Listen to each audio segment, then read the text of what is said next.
Hello everyone, welcome to Frightening Tales.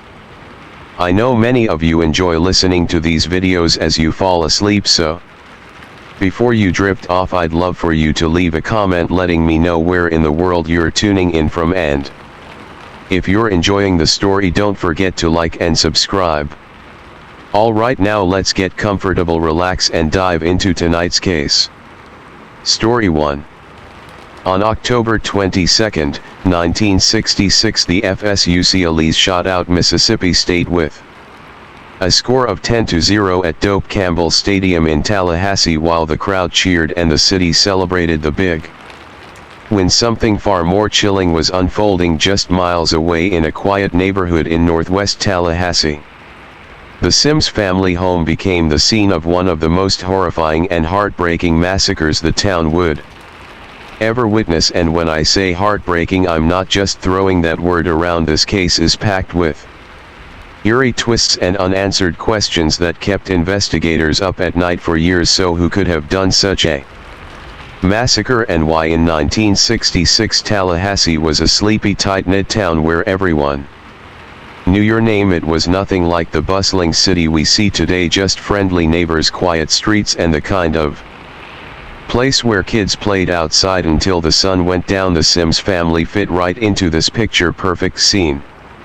Robert Sims, born in August 1924 in Meridian, Mississippi, was a war veteran who had served bravely in World War II. After the war, he married Helen Sully, a striking young woman born in February 1932, also from Meridian, and the daughter of a respected pastor. Helen had once been a local beauty queen, her face gracing magazines and newspapers. Together they built a happy family. Their first daughter, Norma Jeanette, known as Jenny, arrived in 1949, followed by Judith a year later, and finally their youngest, Joy, born in 1954. By the early 60s, the Sims packed up their lives and moved to Tallahassee, settling into a cozy brick home tucked away on a quiet cul-de-sac called Muriel Court. They quickly became beloved members of the community. Robert wasn't just any dad, he was a highly educated man with a PhD in technology, a rare achievement back then. He held a respected position at the Florida Department of Education, leading the computer division and earning admiration from colleagues and bosses alike. Helen balanced work and family life gracefully, serving as a secretary at the city's oldest and largest church, First Baptist. She also volunteered as a Sunday school teacher and wowed everyone with her piano skills. Their faith was the heartbeat of their family, and their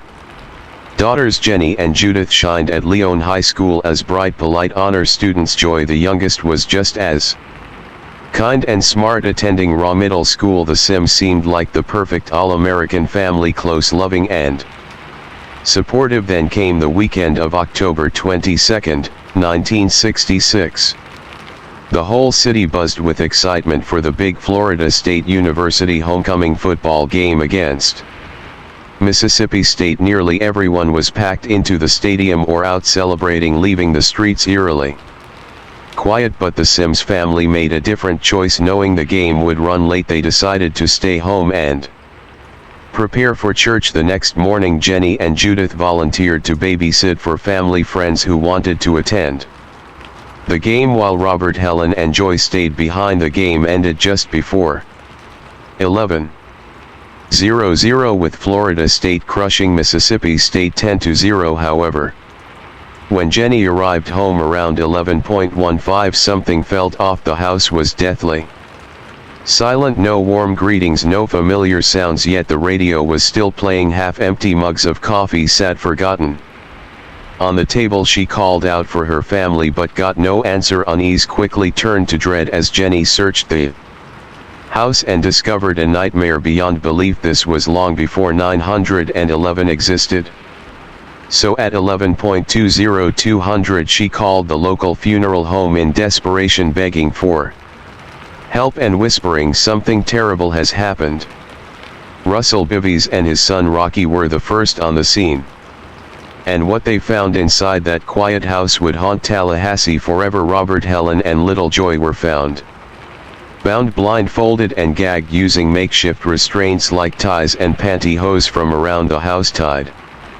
With a chillingly precise granny knot, Robert lay on top of the bed with a fatal .38 caliber gunshot wound to his head. Helen was on the opposite side of the room, shot twice in the head and once in the leg near her. Joy's lifeless body was stabbed 6 times in the abdomen, her shirt pulled up and underwear down, with a bruised mark on her cheek as if she'd been struck. Miraculously, Robert and Helen were still breathing when the funeral home arrived, but little Joy had already succumbed to her injuries despite desperate attempts to save them. Robert died shortly after, and Helen lingered in a coma for 9 agonizing days before she too passed away when Sergeant Donnie of the Tallahassee Police arrived just before midnight. The investigation quickly became tangled in jurisdictional confusion between the local police and sheriff's department. This chaos led to a poorly secured crime scene. Curious neighbors were led inside.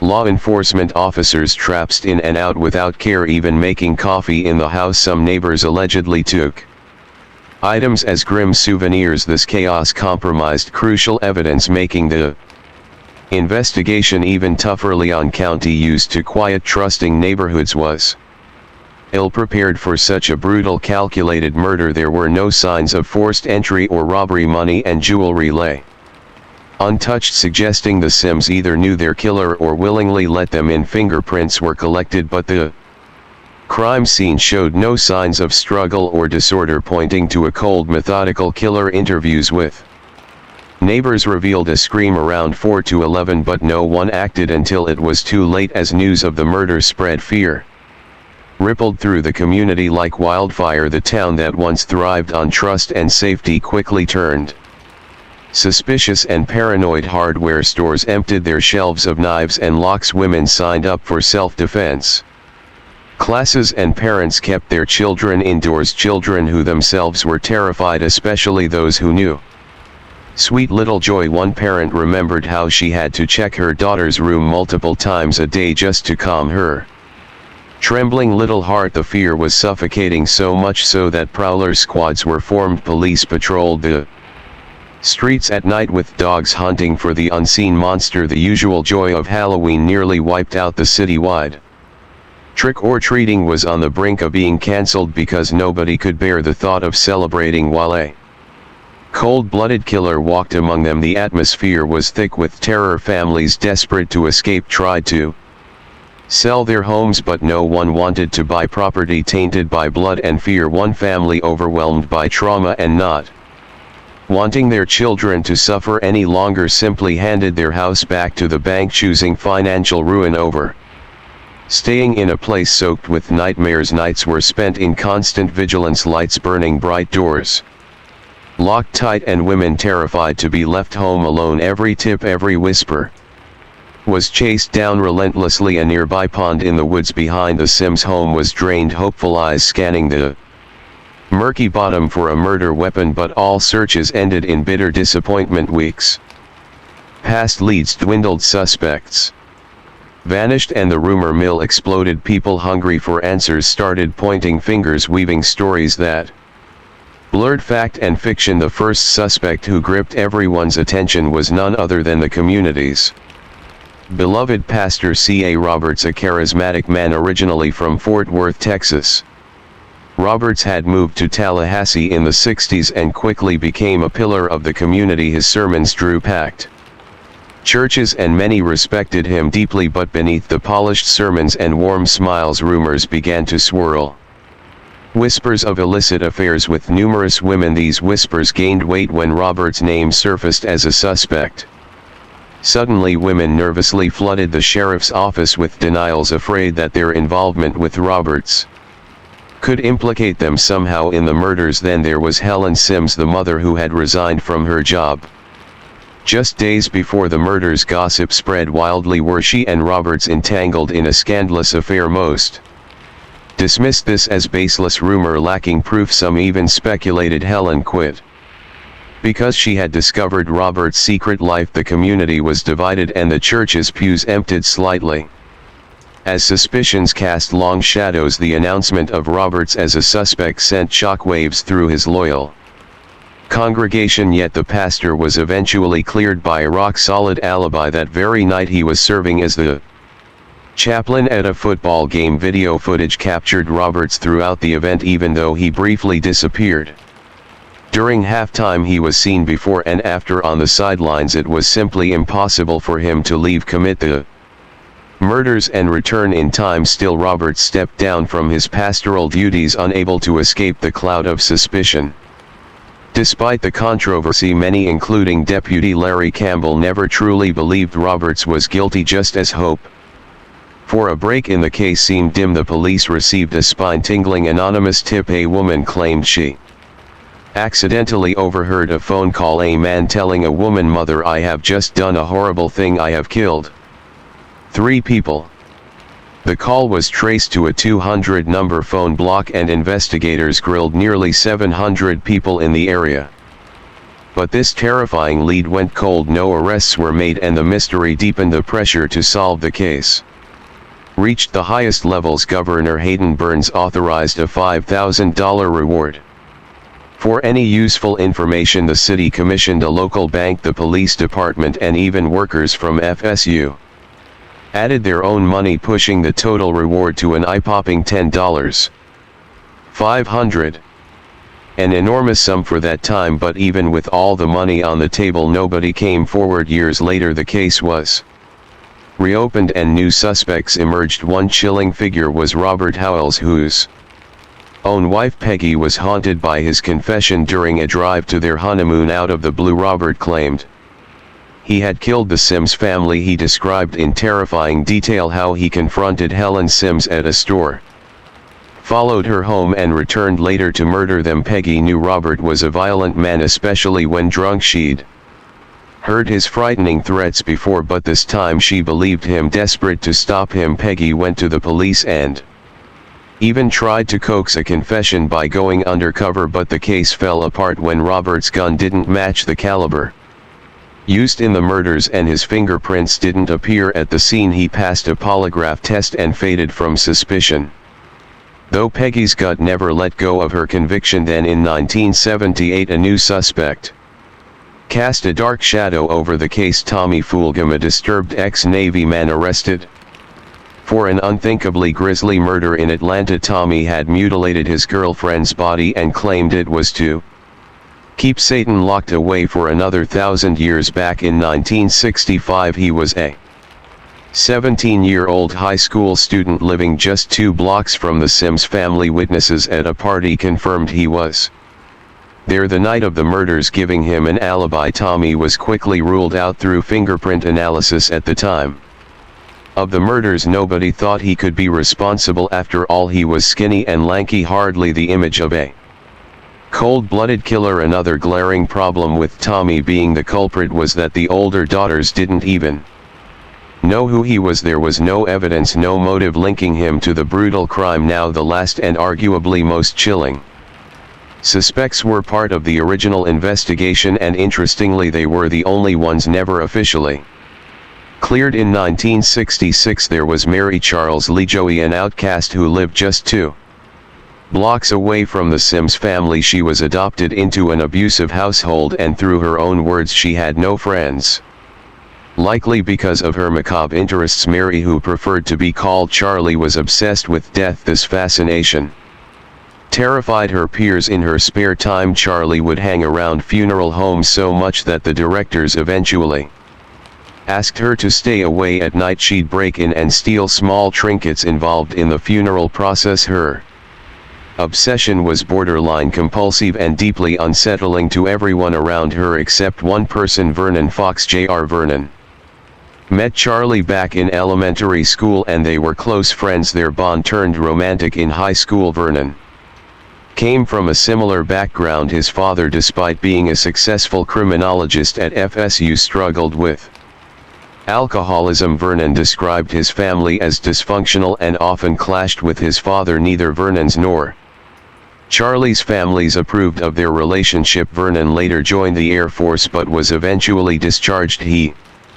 returned to Tallahassee to live with his parents. The Fox family home was located right behind the Sims house. On October 15, 1966, just days before the murders, a neighbor claimed to have seen Vernon standing in the trees watching Joy Sims through her window, but it's unclear if the Sims family ever reported this suspicious incident. Both Charlie and Vernon were interviewed on the night of the murders. At the time, Charlie was 19 and Vernon 20. They claimed they had attended a drive-in movie and had nothing to do with the murders. In fact, they said they didn't really know the Sims family. Their alibi was backed up by the ticket taker at the drive-in. However, the truth surfaced later. They had left much earlier than they originally said. Charlie said in her statement that they watched 2 movies, after which she dropped Vernon off at his home around 11 p.m. and then went straight to her own house. Due to lack of evidence, they were shelled as suspects. But then 21 years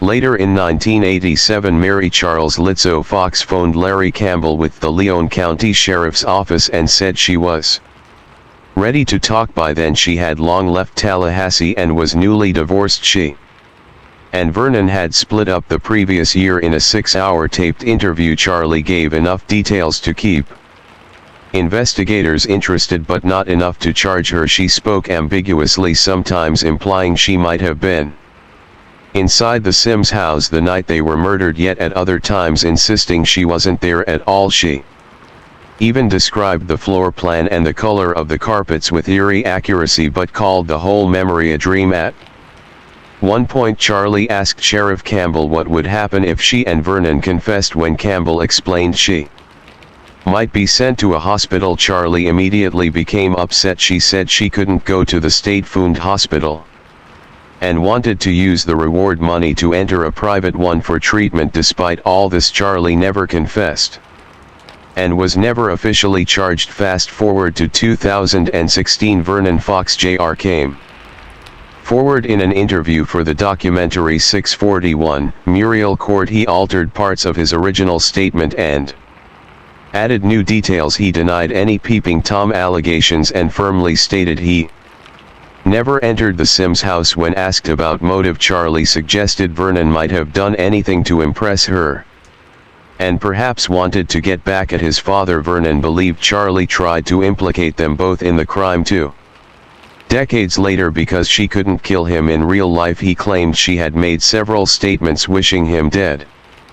After their breakup, Vernon took care of Charlie by paying 1 year of alimony, which ended in 1987. The same year she called Larry Campbell. Vernon said if he couldn't be dead, then seeing him spend the rest of his life in jail would make Charlie just as happy. Like Charlie, Vernon was never officially charged. 5 decades have passed and the murder of the Sims family remains unsolved. Jenny and Judith, the surviving sisters, were taken in by their aunt in Alabama. They stayed out of the public eye, choosing to move on and avoid remembering that horrific night. Robert, Helen, and Joy were buried at Hebron Baptist Church Cemetery in Lauderdale County, Mississippi. To this day, no one has been officially charged with the triple homicide, despite the case being reopened multiple times. Now I want to hear your thoughts.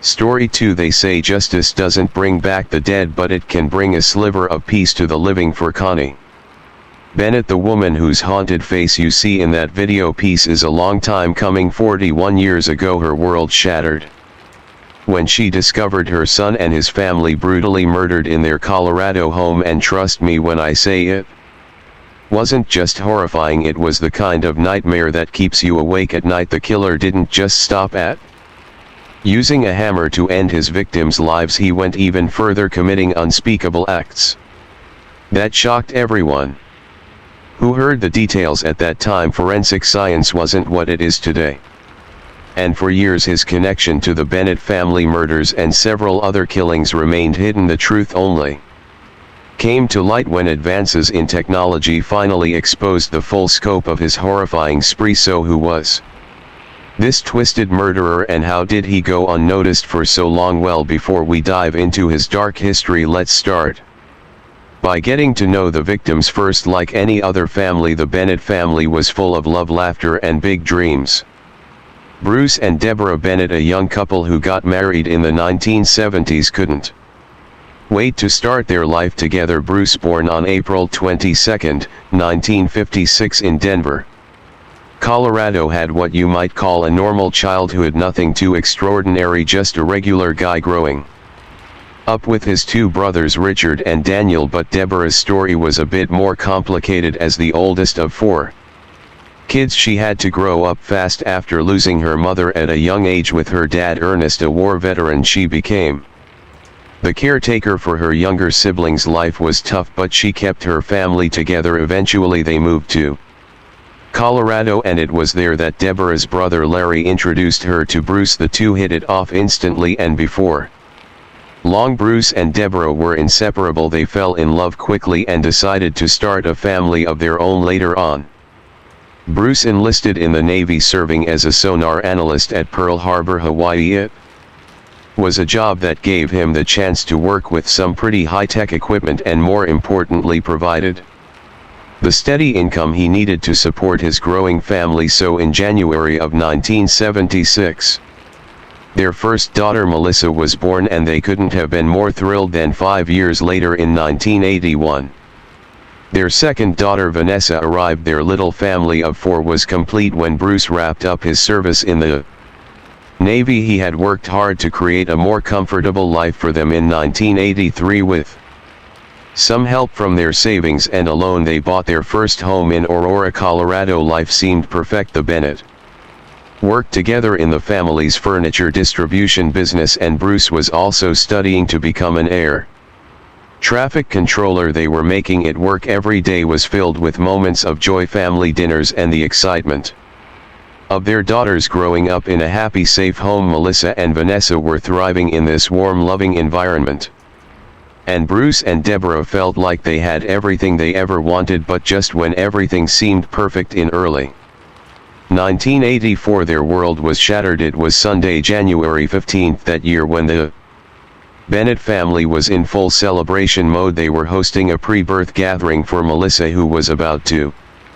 turn 8. Deborah had already planned a party at school for their daughter, but they decided to have an additional family celebration at home. The house was filled with laughter, chatter, and the sweet aroma of a delicious cake as everyone gathered to celebrate the little girl's upcoming special day. As the evening wore on, Melissa's grandparents and uncles started to head home. One of her uncles noticed the garage door was still open and reminded Bruce to close it before he left. Little did he know that simple gesture would be the turning point for the Bennett family.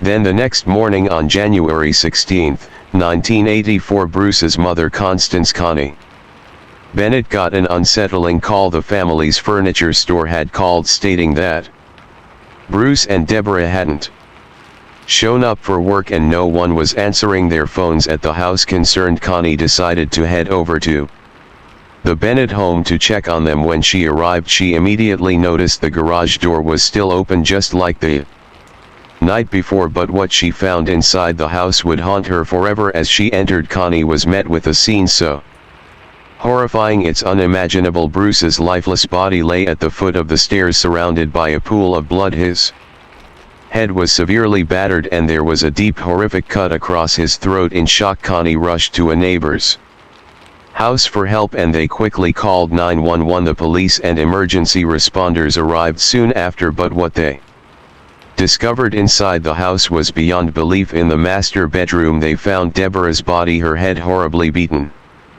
just like Bruce's. The deaths were already beyond shocking, but what they discovered in the children's room was even worse. Their little Melissa's body was found beaten badly and stabbed. Her face was covered by a blanket, and there were clear signs of SA. It was a parent's worst nightmare, something no one could ever prepare for. But in the middle of the horror, there was a tiny flicker of hope. 3-year-old Vanessa, despite her terrible injuries, was still alive. She was rushed to the hospital, hanging on by the smallest thread. By the way, I post true crime and new cases here every day, so if that sounds like your kind of thing, please consider subscribing. It helps a lot. As Vanessa was rushed to the hospital, the investigators started to comb through the scene. What used to be a home full of love and laughter was now a Place of terror and clues outside. They found Deborah's purse lying in the snow.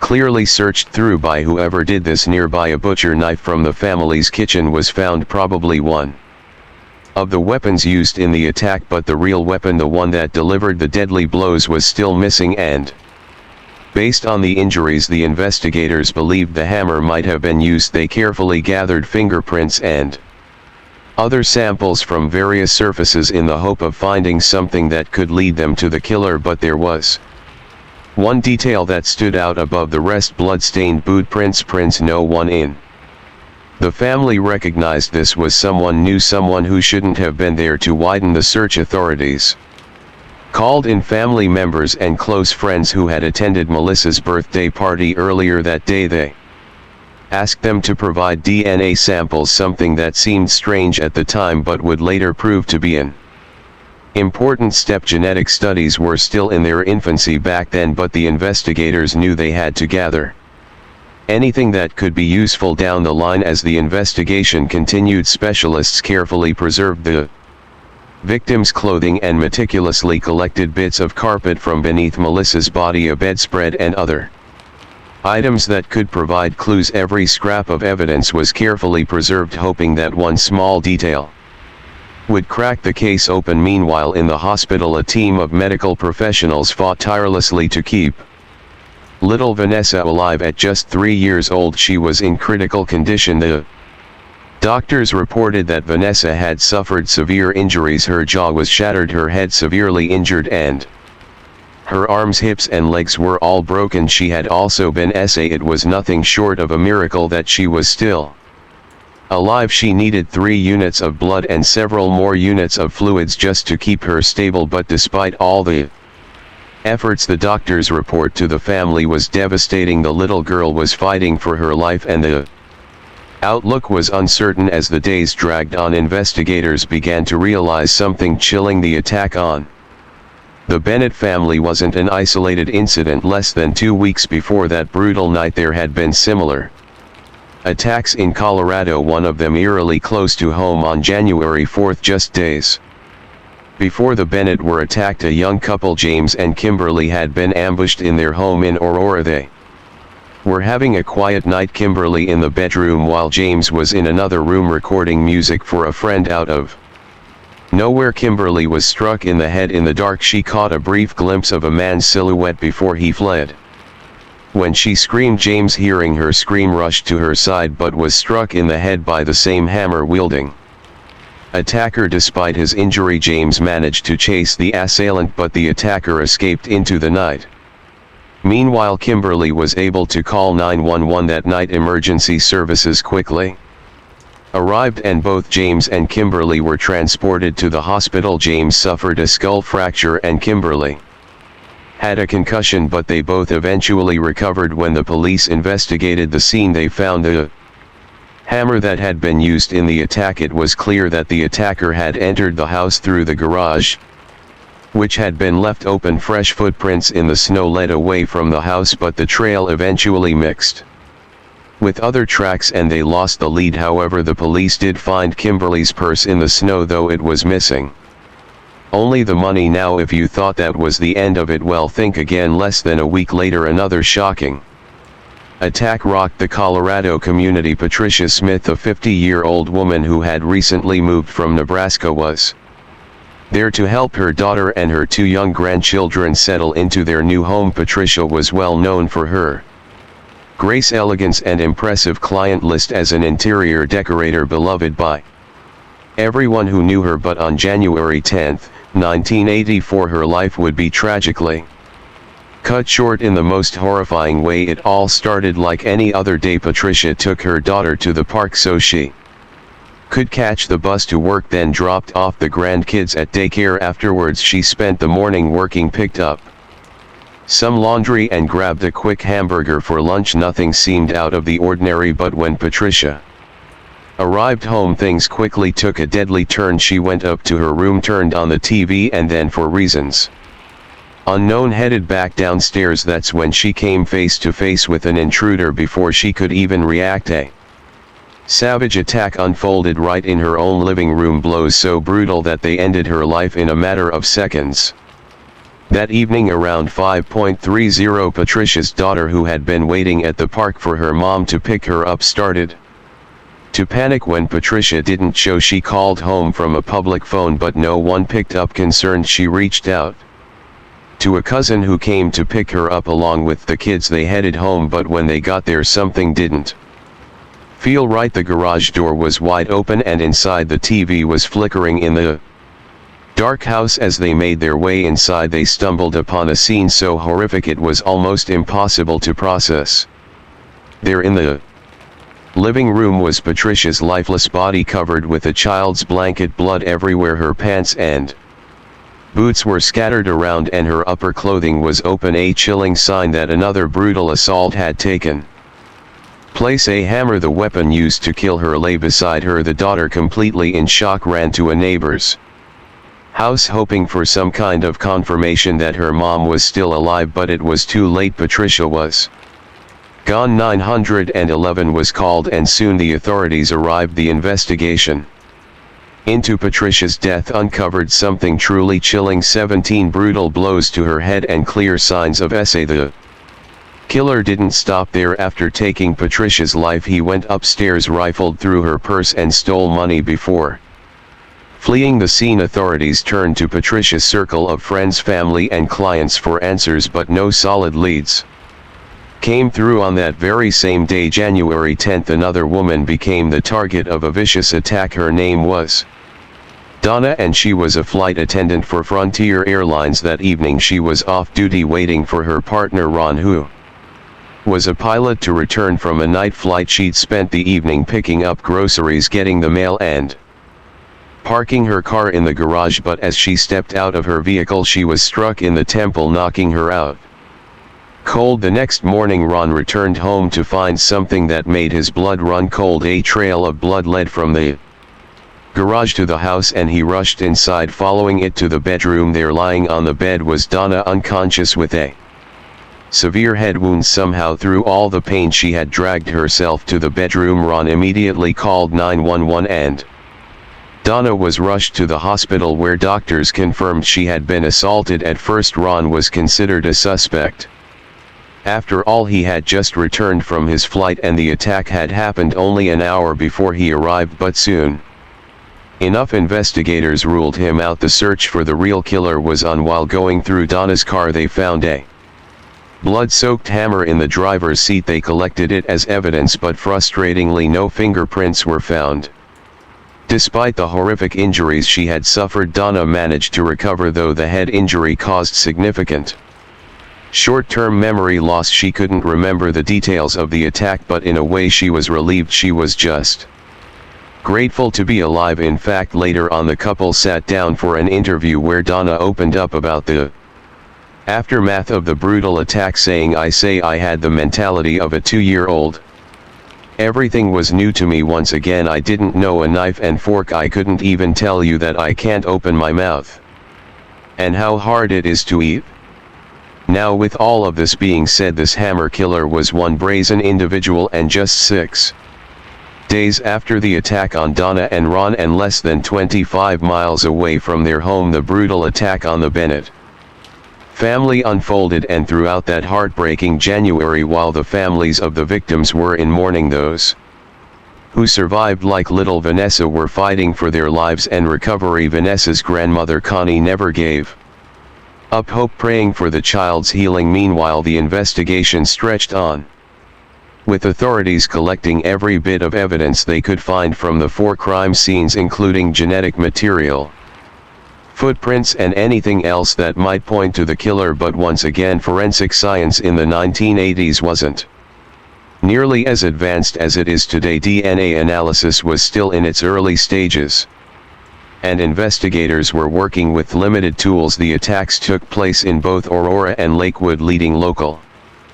police to share information. However, despite their efforts, no useful fingerprints were discovered at the crime scenes or even on the hammers used during the attacks. As the investigation continued, the FBI brought in a profiler to help understand the mind of the killer. The profiler suggested that the attacker wasn't targeting specific victims but was more of an opportunist roaming neighborhoods and looking for easy access like open garage doors. Once he found his way inside, his attacks were swift, violent and deadly, often followed by sexual assault and theft. Based on the patterns, the profiler estimated that the killer was likely a young man around 20 years old, smart but not highly educated.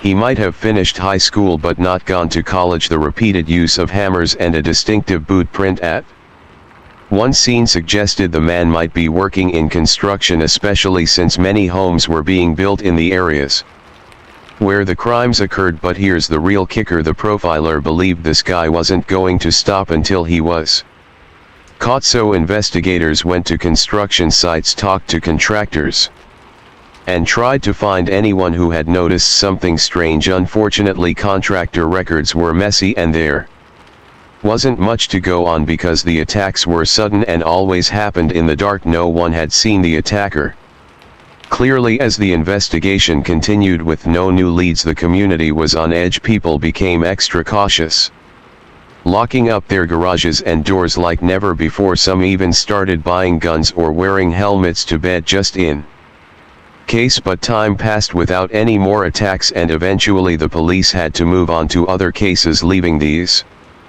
brutal crimes unsolved. Interestingly, in the year 1990, investigators stumbled upon something unexpected: one single blonde pubic hair. They immediately sent it for specialized analysis, hoping that this might finally be the clue they had been waiting for. But then again, the technology back then wasn't as advanced as it is today, and the test ended up destroying the hair before they could gather any useful information. This was a massive setback, but the investigators refused to give up. Fast forward to 2001.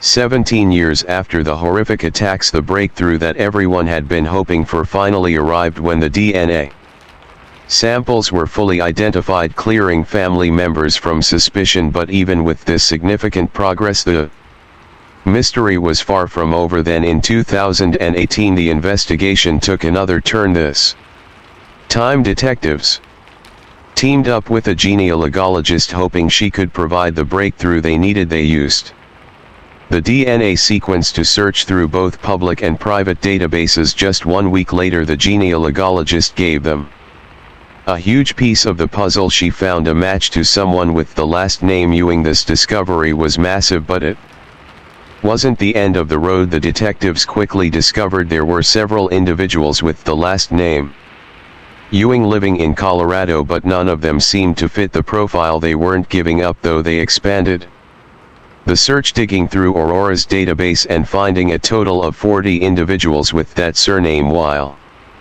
juggling other cases, the detectives meticulously analyzed each of these individuals, holding on to hope that one of them would be the missing link. Then in July of 2018, everything clicked. After months of hard work, they discovered a match with an inmate in Nevada, Alex Ewing, born on August 14, 1960 in North Carolina. Little was known about his childhood, but it was clear that Alex had a troubled past. He dropped out of school after the 10th grade, claiming he was expelled for excessive drinking. This marked the start of a chaotic life that spiraled into crime. From a young age, Alex's life was marred by brushes with the law. He was detained in a juvenile center in Sacramento, California for theft and was later placed in a foster home. But his time in the foster system was short-lived. He stayed just 2 weeks before being released. His criminal activities didn't stop there. He continued a path of theft, burglary, and even escaped, moving from California to Arizona to Florida. By 1983, Alex had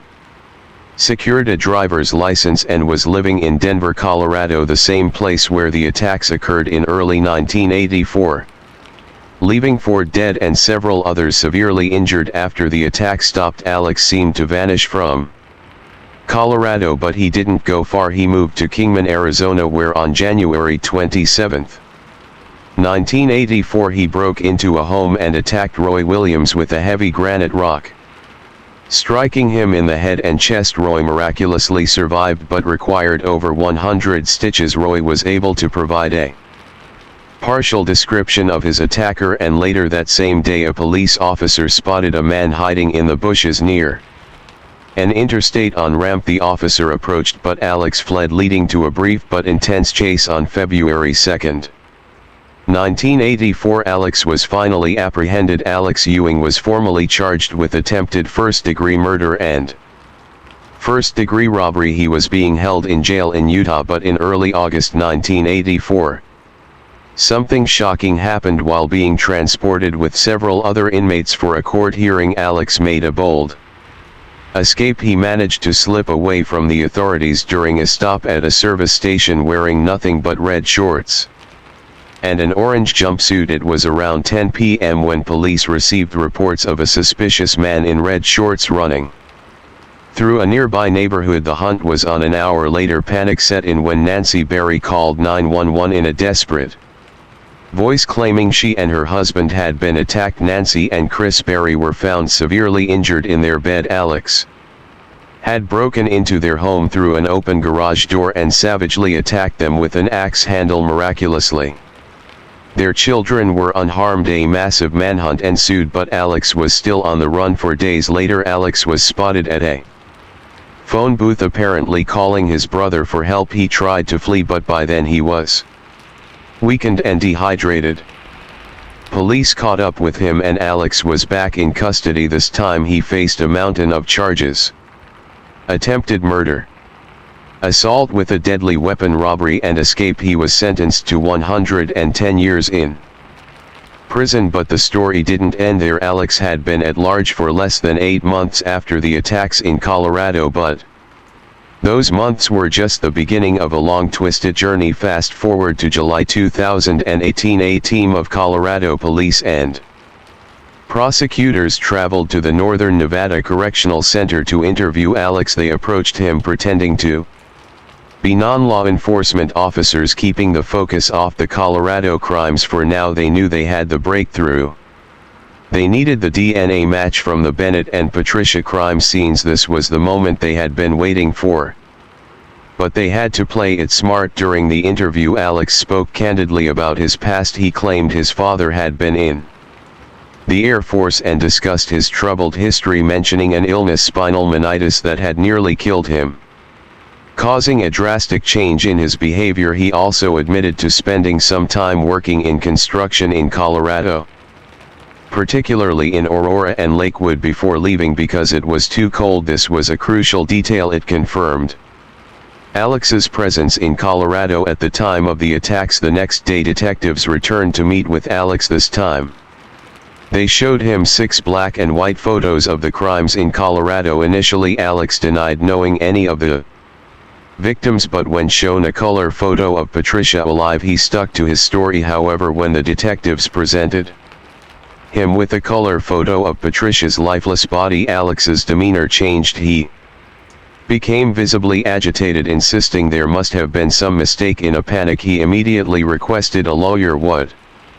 Alex hadn't anticipated was how the tides had turned after all these years. After 34 years behind bars, Alex had been preparing documents to request parole. He was confident he could be released after serving 40 years. In fact, he even set up a profile on a dating site, fully expecting his freedom, but this meeting shattered his hopes. The detectives now had the evidence they needed. With the confirmation of the DNA match, Colorado detectives returned to court and secured a court order for another cheek swab from Alex. The results were undeniable. The DNA from the Bennett and Patricia crime scenes matched his. It was finally over. Police began notifying the families and survivors of the 1984 attacks that they had found the person responsible. Justice was on the horizon, but it wouldn't come easily. The first step was to request Alex's extradition from Nevada to Colorado for trial. The first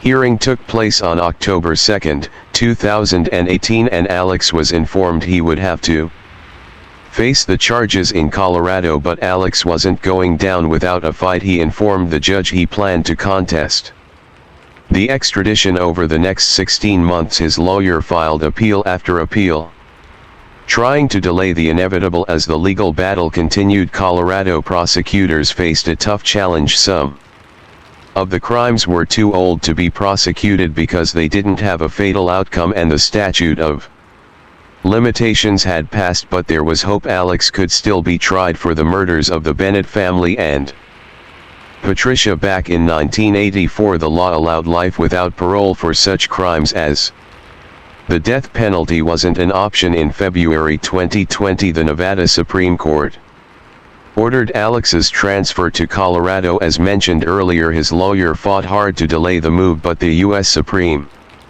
Court rejected the appeal. A few days later, Alex was on a plane to Colorado, ready to face the charges. The trial for the Bennett family case began in July 2021. The prosecution had a solid case. They presented DNA evidence showing Alex's presence at the crime scenes, especially near the body of Melissa Bennett. They drew chilling comparisons between the Bennett family attack and Patricia's murder. Both involved hammer attacks, sexual assault, and victims found in disturbing positions in both cases.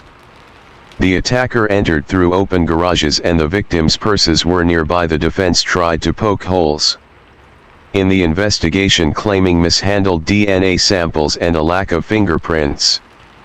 But the prosecution fired back, suggesting Alex wore gloves during the attack. The courtroom heard from police, firefighters, and specialists, but the most emotional moment came from Connie Bennett, Bruce's mother. She described finding the gruesome crime scene at her son's house, and the jury was shown photos of the aftermath. After just 3.5 hours of deliberation, the jury sent a note to the judge saying they were deadlocked. The prosecution asked the judge to keep the jury working while the defense pushed for a mistrial. The judge decided to hold off on a mistrial and told the jury to return the next day. After 6 more hours, they finally reached a verdict. Alex was found guilty of 3 counts of murder, robbery, and other charges at the sentencing.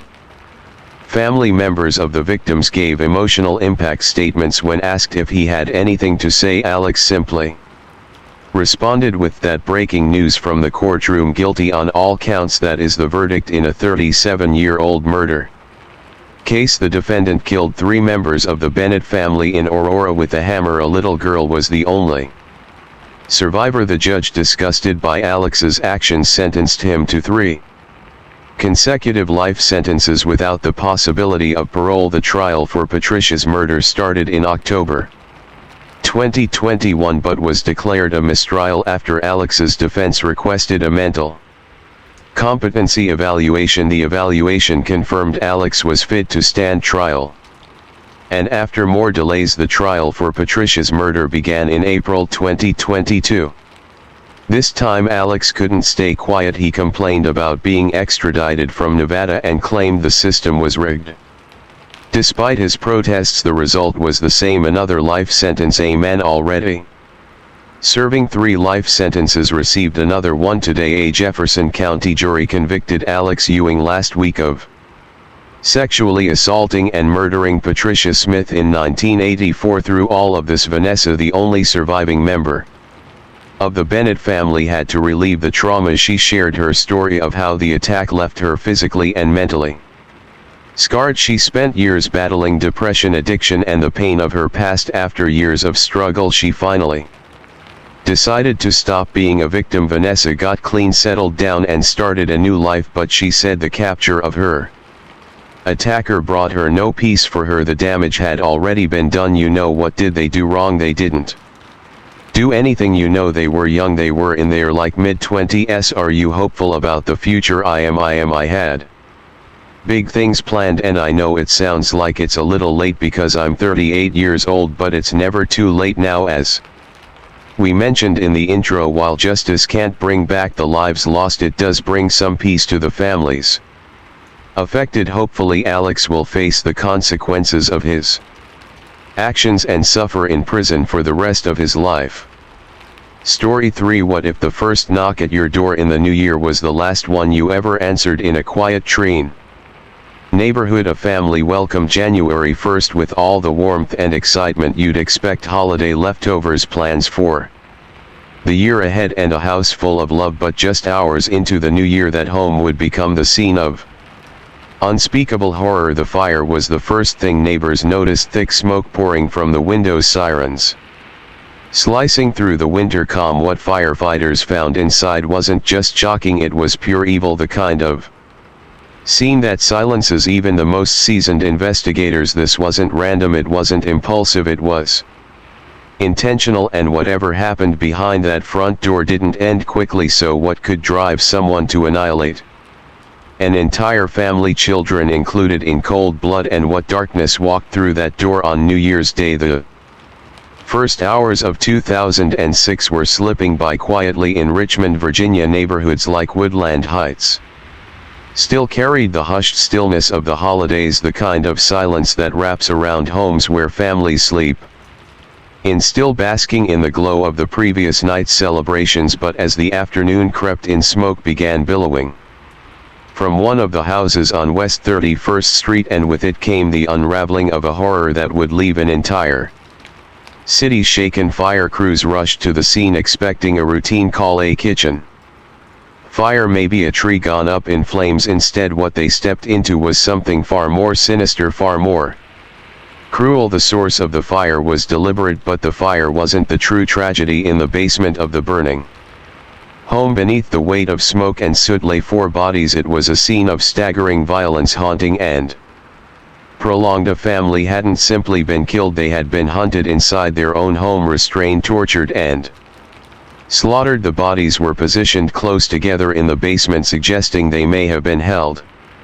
captive for some time before the final blows were delivered. The perpetrators had not only inflicted terror, they had stayed long enough to watch it unfold. Then, as a final act of desecration, they lit the house on fire, not in panic but with the cold, organized intent to cover every trace of what had happened inside. The victims, Catherine, Brian, Stella, and Ruby Harvey, were known in Richmond not as celebrities but as neighbors, parents, artists, and business owners. The mother, Catherine, a woman of vibrant energy and creativity, had co-founded a popular toy store that was not just a shop, it was a cornerstone of the community, a place where childhood was celebrated. Her husband, Brian, once a rising figure in the college rock scene, had built a quieter life in recent years, trading the noise of the stage for the gentle rhythm of fatherhood. He was soft-spoken, thoughtful, and beloved by friends for his introspective spirit and musical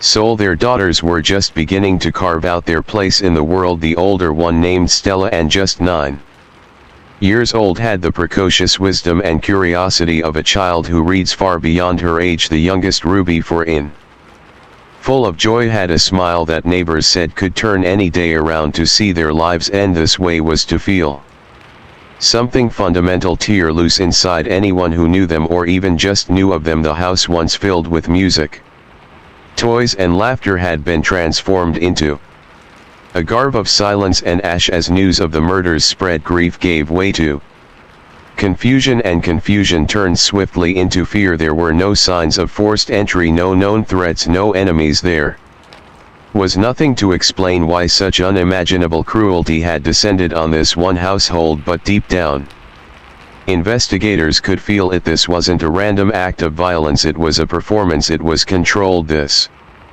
investigation was only the beginning of the horrors unfolding. They didn't come in with screams or chaos, they came with tape, with silence, with deliberate steps that signaled this was more than just a robbery, it was a performance of control. Gray moved first, dragging Catherine, Brian, and little Ruby into the basement and binding them tightly with packing tape. There was no rush in his movements, no sign that he was worried about time. Meanwhile, Dandridge roamed the upstairs like a scavenger, digging through the home's warmth and comfort for items to steal, casually turning a house into a hunting ground. And then the front door opened. Stella had returned from a sleepover, unaware that the walls of her home had already become a prison. Upstairs, her mother was briefly released, just long enough to bring her daughter down. The image of Catherine, pale, wordless, and composed, standing in the doorway of her daughter's friend's house, was something Kirsten Parenson would never forget. There had been something off, something drained in her face, but not a single word betrayed what was waiting behind her. Soon after, they were all in the basement, tied, surrounded by two vicious monsters. The illusion of safety had been sealed away, and with it, their final moments began to slip into the hands of monsters. What followed wasn't a frenzy, it was precise. Gray took his time. One by one he used the blade, drawing it across their throats, the packing tape still pressed against their skin. But it wasn't over. After their bodies slumped into silence, he raised a claw hammer and struck each of them, repeatedly, turning a cold execution into something far more invasive and far more grotesque. The medical examiner would later try to translate that chaos into something clinical. Brian and Catherine killed by blunt force trauma. Stella smoke and crushing blows. Ruby for years old, pierced in the back by a knife, one wound so deep it reached her lung. But numbers and causes don't begin to explain what happened in that basement. Even in the end they didn't stop there. As if to add one final flourish, Gray and Dandridge knocked over a small art easel, a simple thing, maybe something one of the girls used for painting, doused it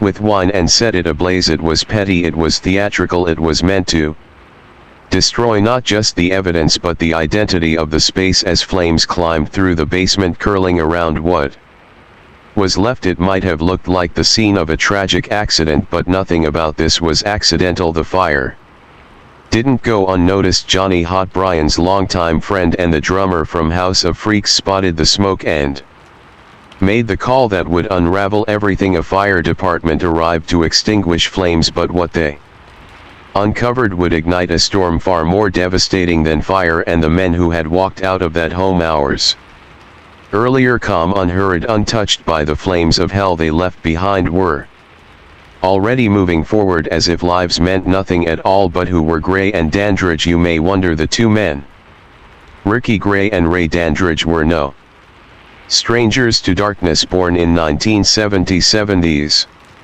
two were bound not just by blood but by a shared legacy of violence and criminal behavior. It was only a matter of time before their twisted paths collided into unspeakable horrors. Ricky Gray had a history, one that was written in criminal records and failed relationships. He had been in and out of prison for years, known for his explosive temper and a knack for making life hell for anyone who crossed paths with him. He was no stranger to the life of a violent ex-con, and when he met Trev Odell, his third wife, things quickly escalated. Their relationship was anything but peaceful, full of shouting matches and physical confrontations that the neighbors often overheard. By November 2005, Trevor had enough, but then she was found dead, her body brutally beaten and dumped in a shallow grave in Washington, Pennsylvania.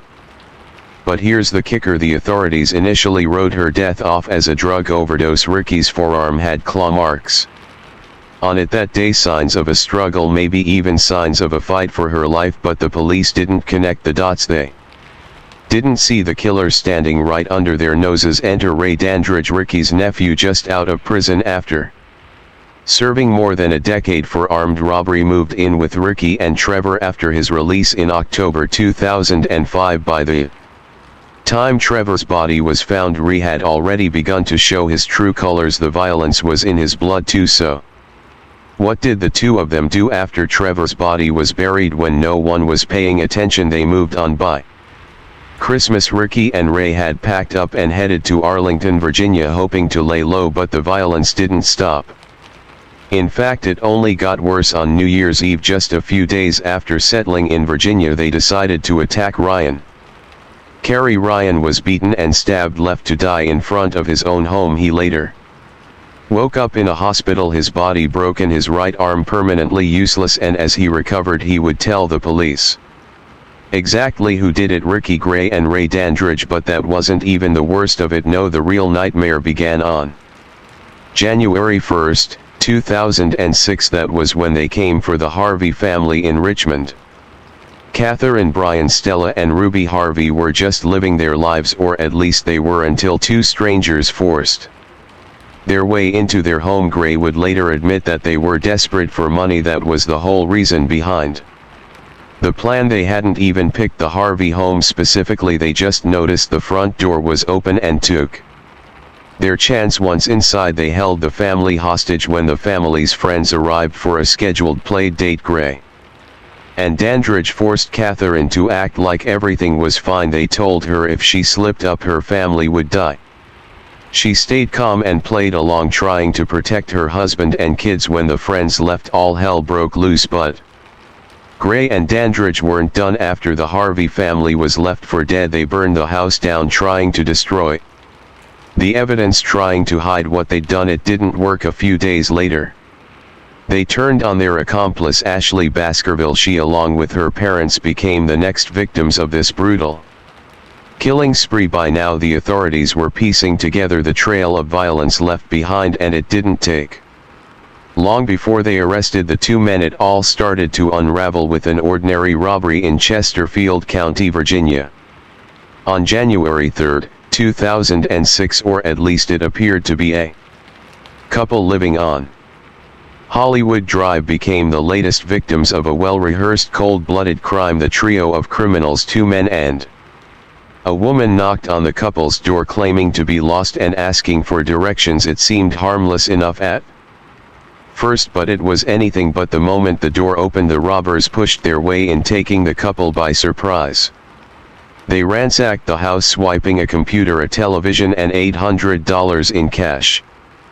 But when the husband attempted to stall the robbers by pointing out his wife's disability and his need to care for her, the criminals hesitated. It was enough to make them reconsider tying the couple up, but the damage was already done. They had been targeted, their home invaded, and the robbers made off with their stolen goods. It wasn't long after this crime that the pieces of the puzzle began to fit together. On January 6, 2006, the phone rang at the Chesterfield police station. A concerned resident was worried about her daughter's friend, 21-year-old Ashley Baskerville, and her strange ties to two men, Ricky Gray and Ray Dandridge, both of whom had stayed at Ashley's home as house guests and were now suspected of being involved in the Harvey family murders. The tip led investigators straight to Ashley's doorstep, and soon police were swarming the house on East Broad Road, where she lived with her mother, Mary Baskerville Tucker, and her stepfather, Percy L. Tucker. Inside, the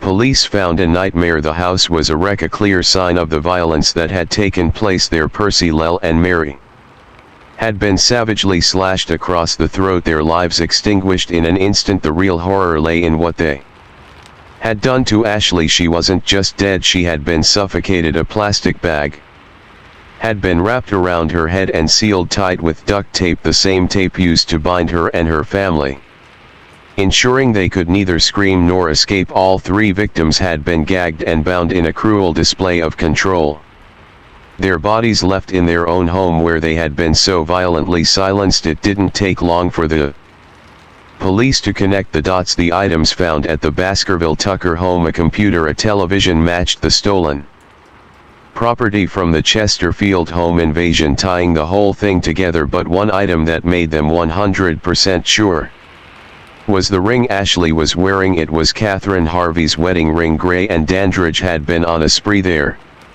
Bloodlust not yet satisfied. This wasn't just a robbery gone wrong, it was the continuation of a spree that had already left a trail of destruction in its wake, and it was only just beginning. Gray and Dander's rampage had escalated from one target to another, their violence becoming increasingly brutal and heartless. As they turned their attention to Ashley and her family, they set off a chain of events that would lead to their eventual capture and the revelation of the full extent of their depravity. On the morning of January 7, 2006, Ricky Gray and Ray Dandridge were finally caught. The police found them in Philadelphia, staying at Dandridge's father's home. Just an hour after their arrest, Dandridge couldn't hold it in anymore. He confessed to the murders of Mary and Percy Tucker as well as Ashley Baskerville, but that was just the beginning. 12 hours later, Gray, who had been quietly simmering in his cell, asked to speak with a detective. What followed was chilling. Gray handed over a detailed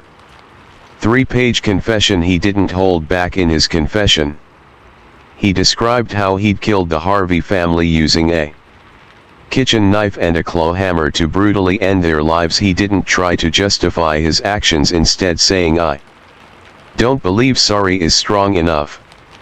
None of this was necessary, but even as he confessed to the Harvey murders, he didn't stop. He went on to admit that he had beaten his wife Trevor to death while Dandridge held her down, and that he had been part of the Tucker Baskerville murders. Gray even confessed to the brutal attack on Ryan Carey. The floodgates had opened and everything came pouring out as the investigation progressed. The police pieced together more and more of the story. By January 8, 2006, they had confirmed Ashley Baskerville's involvement. She wasn't just a victim caught in the wrong place at the wrong time. She had actively participated in the robbery and murders. Evidence including testimony from witnesses and items found during the investigation made it clear that she had played a role. Ashley had been the lookout while Gray and Dandridge entered the Harvey home to rob them, and later became a used toy that those monsters randomly threw away one day. In their confessions, Gray and Dandridge claimed Ashley had pretended to be a victim. She had allowed herself to be tied up as part of the plan to rob her parents, but when things went south, Gray decided he was done with her. He didn't need her anymore, so he killed her too and then stole her parents' car to make their getaway. The whole thing was a twisted series of lies, manipulation, and brutal violence. What started as a robbery spiraled into something much darker, and the confessions from Gray and Dandridge revealed just how deeply they were involved in the deaths of so many people. The aftermath of their arrests would send shockwaves through the community, leaving behind a trail of broken lives and unanswered questions. The court proceedings for Ricky Gray and Ray Dandridge were as intense and chilling as the crimes they committed. Both men were tried in the City of Richmond Circuit Court in Virginia, with the weight of the murders hanging over them. On February 9, 2006, things started to take shape legally. Ricky Gray was charged with 5 counts of capital murder for his role in the horrific murders of the Harvey family. These charges included killing more than once in a 3-year period, committing multiple murders in a single act, killing during a robbery, and killing 2 children under 14 years old. Meanwhile, Dandridge was charged with 3 counts of capital murder for the deaths of the Baskerville Tucker family, though later one of those charges would also cover his role in the Harvey murders. At first, Dandridge pleaded not guilty, but as the trial went on and the case against him grew stronger, he made a dramatic change. Just before the closing arguments, he switched his plea to guilty for all 3 murders, agreeing to a deal that would keep him behind bars for the rest of his life without the possibility of parole. This was his way of avoiding the death penalty, but his guilt was clear. Gray, on the other hand, stuck with his not guilty plea. His defense team tried to argue that he had suffered physical and sexual abuse as a child and that he was under the influence of PCP at the time of the murders, hoping for some leniency. But the jury wasn't swayed. After a 4-day trial and just 30 minutes of deliberation, they found him guilty on all 5 capital murder charges. The jury recommended the death penalty for the murders of the Harvey children, Stella and Ruby, while suggesting life in prison for the other 3 charges. On October 23, 2006, Gray was officially sentenced to death, but the legal battles didn't end there. In December 2006, Ricky Gray was also indicted for the murder of 37-year-old Cheryl Warner, a mother of 3 whose body was found in a burning house in Culper County. She had been shot and hanged in the basement, another horrific act that Gray would have to face. However, this charge was eventually dropped in 2008 because of contradictory evidence. Even after his sentence, Gray's case dragged on between 2011 and 2015.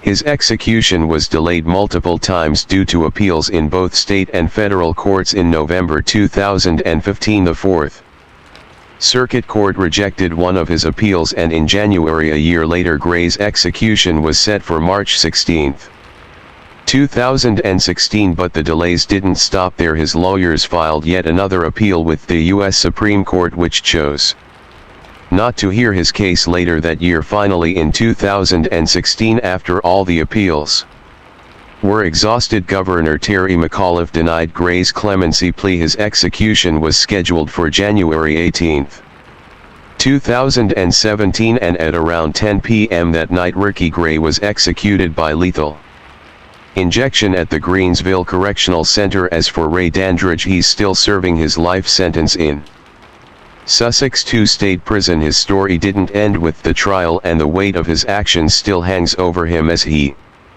remains behind bars. The trial and the aftermath showed just how deep the darkness went with these two men, Gray, who would eventually face the ultimate penalty, and Dandridge, who would live out his days in prison. Both men left a trail of devastation that still echoes in the Richmond community to this day, but as the dust settled, one question continues to haunt those who were left to pick up the pieces. Story 4. At first glance, this house might seem like nothing more than an old abandoned building, but trust me, the deeper we dig into today's case, the more you'll realize that this very house, with its piles of garbage scattered around, was the scene of some of the most monstrous murders that took place back in 1987 while the case was officially left unsolved. Many, including law enforcement, have their suspicions about who the true culprit really is. So if you've ever wondered why this case remains one of the town's darkest mysteries, stay with us till the very end. The truth might just shock you, and you'll be left questioning everything you thought you knew. To kick things off, let's talk about the family that lived in the house, the Coons family. They were a quiet, reclusive bunch, practically unknown to the outside world. Despite living in a town with fewer than 1,000 people, the family had always kept to themselves, but little did anyone know the small, peaceful town of Athens, Wisconsin would soon be shaken to its core by a tragedy no one could have predicted. Not only would the brutal murder of the Coons family leave the town in shock, but it would also reveal some incredibly strange and unsettling details that would haunt people for years to come. Now, as mentioned earlier, the Coons family lived a life of isolation and struggle in a rundown farmhouse far from the hustle and bustle of the nearest town. They called a piece of land in Athens home, 108 acres to be exact, about 6 miles from the town itself. Their home, though secluded, was a far cry from a cozy haven. It was falling apart just like their life. The family was made up of several members: Helen, age 70, Clarence 76, Irene 81, Marie 72, Randy 30, and Kenneth 55. Helen, Clarence, Irene, and Marie were siblings, while Randy and Kenneth were Helen's children. This family didn't have much contact with anyone outside their household. They stuck to themselves, keeping their world small and tight-knit. In fact, Kenneth was the only one who ever ventured outside of the family circle. He worked at the Kraft Incorporated cheese factory as a milk pasteurizer, a job he'd held for 35 years. He was the only one who had regular contact with people outside the home. Everyone else pretty much kept to themselves, with no friends or acquaintances to speak of. Even with their reclusive lifestyle, there was a certain sense of normalcy to their lives. Until one fateful day, on the morning of July 5, 1987, Kenneth returned home from work expecting the usual quiet morning with his family, but instead what he found would leave him and the entire town of Athens reeling in disbelief. As he entered the house, Kenneth found his entire family dead, brutally murdered in their own home. His Aunt Marie was lying lifeless in the entrance doorway, as if she had tried to escape but never made it. Randy, his cousin, was found on the kitchen floor, his body bearing clear signs of a violent struggle. Irene, another aunt, sat slumped in a chair, motionless, and Clarence, the elderly family patriarch, was found in his bed as if he'd been caught unaware in his sleep. The murderers showed no mercy. Each one of them had been shot in the head, execution style, with a .22 caliber gun. 8 spent casings and several fired bullets littered the home, confirming the brutal efficiency of the killers. But there was something else that struck investigators as odd. Near the garden on the property, they found tire impressions that didn't belong to any vehicle known to be associated with the family. And perhaps the most chilling discovery of all was the absence of Helen, Kenneth's mother. She was nowhere to be found. Had she been taken, or was there something more sinister at play? When the authorities arrived and began their investigation, they couldn't help but take note of the Coons family's less than ideal living conditions. The house, which had seen better days, was in desperate need of repairs. There was no running water, and the family lacked many modern conveniences that most people took for granted. The only things they had to entertain themselves were a television and a VCR. Their primary means of warmth and cooking came from a wood burning stove, which was the center of their daily life. But what struck investigators even more was the state of the house. It was filthy, with trash scattered in every corner, giving it a striking resemblance to a hoarder's home. But it didn't end there. As the investigators continued their search, they stumbled upon something even more bizarre: an overwhelming number of adult videos and magazines scattered throughout the house. It seemed out of place, especially in a home so disorganized. But what caught the attention of the authorities the most wasn't the state of the house, it was the money they found in plain sight. Around $20,000 in cash was lying around the house, seemingly abandoned. The question on everyone's mind was clear: who were the Coons family really, and why was there so much cash just left out in the open? Now, the deeper investigators dug, the more they uncovered about the troubled past of the Coons family. Their history seemed to be riddled with violence and tragedy. It all began with their parents, Anna and Ignat, in 1905. At that time, they were living with Ignat's mother, Mary. One day, Anna came home to a horrific discovery: her brother Wendell had brutally bludgeoned their mother to death in her bed. Wendell was swiftly sent to a mental institution, but that wasn't the end of the family's dark history. It turned out that Wendell wasn't the only one with mental health struggles. Ignat had another brother who had already been admitted to a mental institution long before the murder. Mental illness seemed to be a recurring issue within the family, with a history of violence and instability that stretched back generations. As the investigation continued, all eyes initially turned to Kenneth, since he was the one who had found the bodies. But Kenneth was quickly cleared thanks to a solid alibi. Despite his low IQ and shy nature, Kenneth explained to the police the best he could what had happened, though he struggled to make sense of the horrifying scene. The investigation also uncovered another strange detail. On July 4, 1987, a family member named Jermaine Peter, who didn't live with the Coons family, came by to visit for a picnic. What did this visit have to do with the murders? Was it merely a family gathering? Or could Jermaine have known something that the police needed to hear? Kenneth told the police that he had been with his family until around 8 o'clock in the evening on that tragic night. After spending time with them, he decided to go out and work in the garden. He stayed there until about 10 o'clock at night, tilling the soil quietly while the rest of the house settled in for the evening. When he was done, instead of going back inside, Kenneth said he chose to head to his workplace, which was roughly 3 miles away, to wash his car. Apparently this was something he did often. After he finished cleaning his car, Kenneth said he made a stop to buy some fireworks somewhere between the factory and a nearby bar, where he later decided to hang out for a while. Rather than heading straight back home, he chose to sleep in his car for the night. According to his statement, he returned home around 5 o'clock in the morning the next day, only to walk into a nightmare. The sheriff working the case estimated that the murders likely occurred sometime between 10:30 and 11:00 that night, although they hadn't yet received the official time of death from the coroner. One odd detail was that Ree's car had been found parked near the garden, an unusual spot, Kenneth claimed, because Randy never parked there.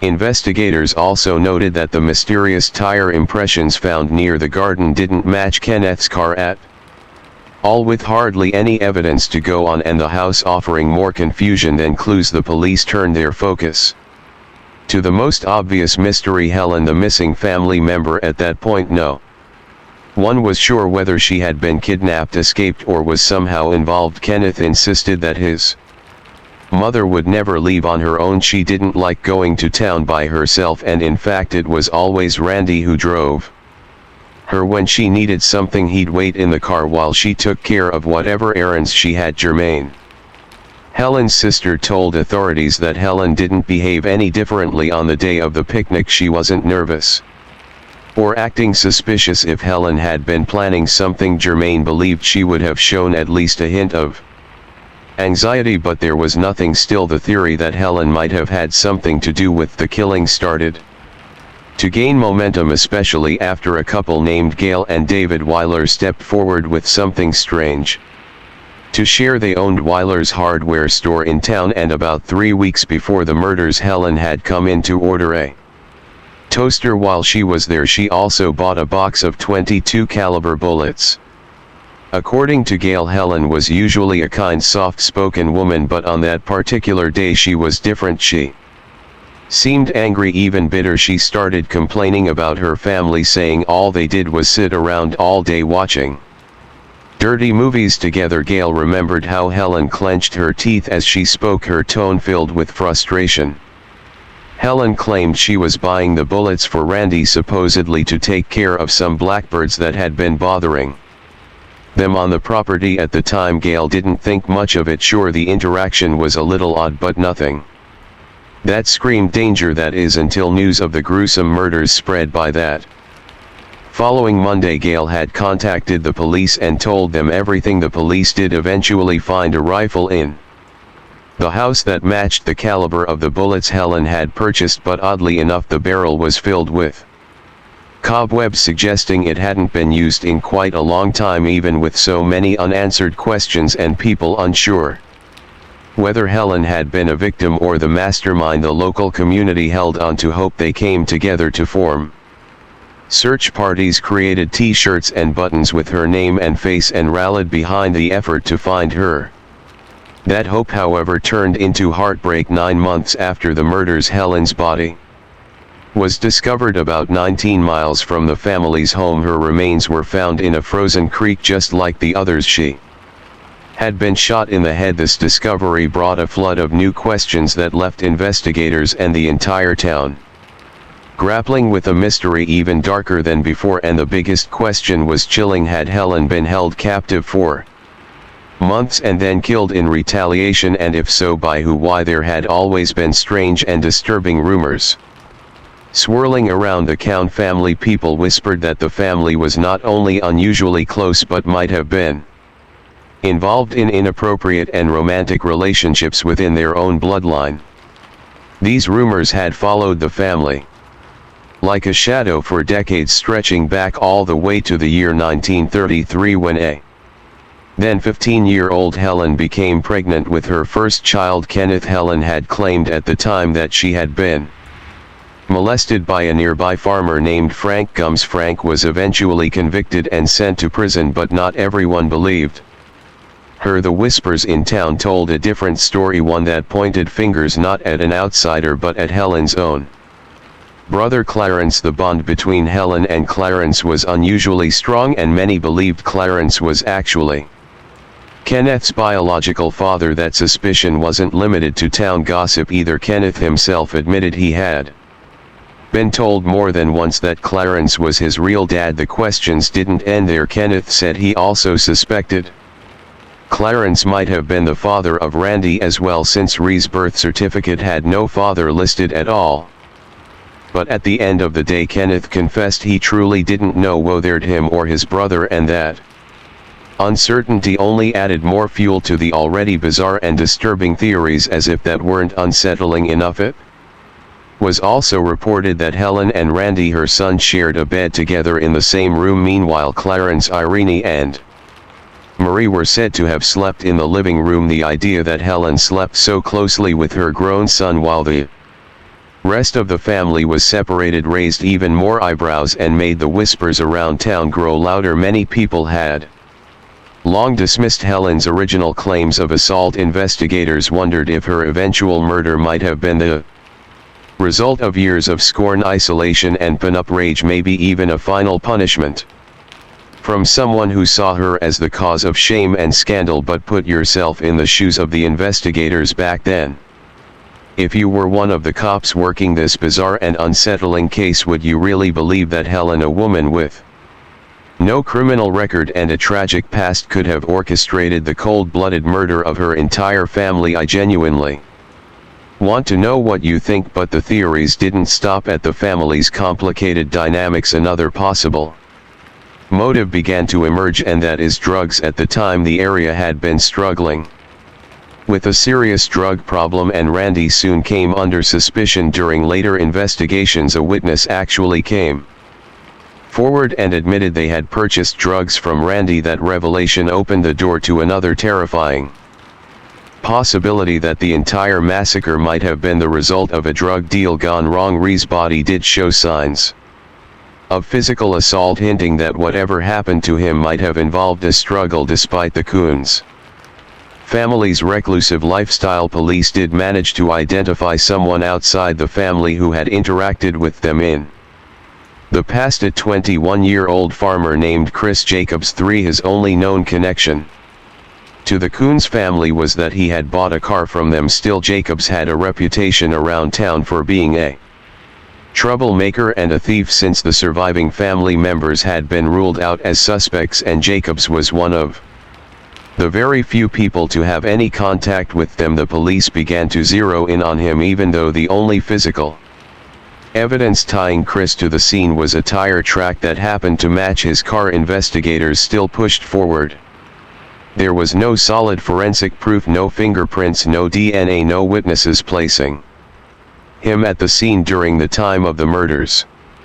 And yet, despite the lack of hard evidence, authorities charged him with 5 counts of murder. His trial began on October 28, 1989, but despite the shocking charges, the case quickly began to unravel. There was simply not enough evidence to convict him. The entire case had been built on circumstantial details, and without anything concrete tying Jacobs to the crime scene. He was acquitted on all 5 counts. For a while it seemed like that was the end of the road, another cold case slipping into silence. But just 4 years later, something unexpected happened. Right before the statute of limitations was set to expire, Jacobs was charged again, this time not for murder but for the kidnapping and false imprisonment of Helen. Jacobs fought back hard, arguing that these new charges violated his constitutional protections against double jeopardy, which prevents someone from being tried twice for the same crime. He even tried to take his case to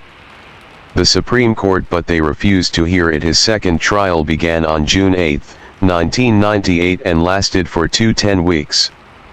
This time prosecutors argued that Jacobs had killed the entire Coon family, kidnapped Helen, held her captive for months, and then murdered her too. But their entire case hinged on one person, Jacobs' ex-girlfriend Stacy Weiss, who came forward with information in June of 1993. According to Stacy Weiss, Chris Jacobs had made a chilling confession long before any charges were filed. She told investigators that it happened during what seemed like a normal drive home from a pool league night. Out of nowhere, Jacobs asked her how she would feel if he turned out to be the person responsible for the gruesome Coon family murders. Before she could even process the question, Jacobs allegedly confessed calmly and without remorse, saying he wanted to prove to himself that he was a man. That was his reason, his motive, just to feel something, to prove something to himself, no matter how monstrous it was. Weiss recounted that Jacobs told her he went to the Coon family home on July 4.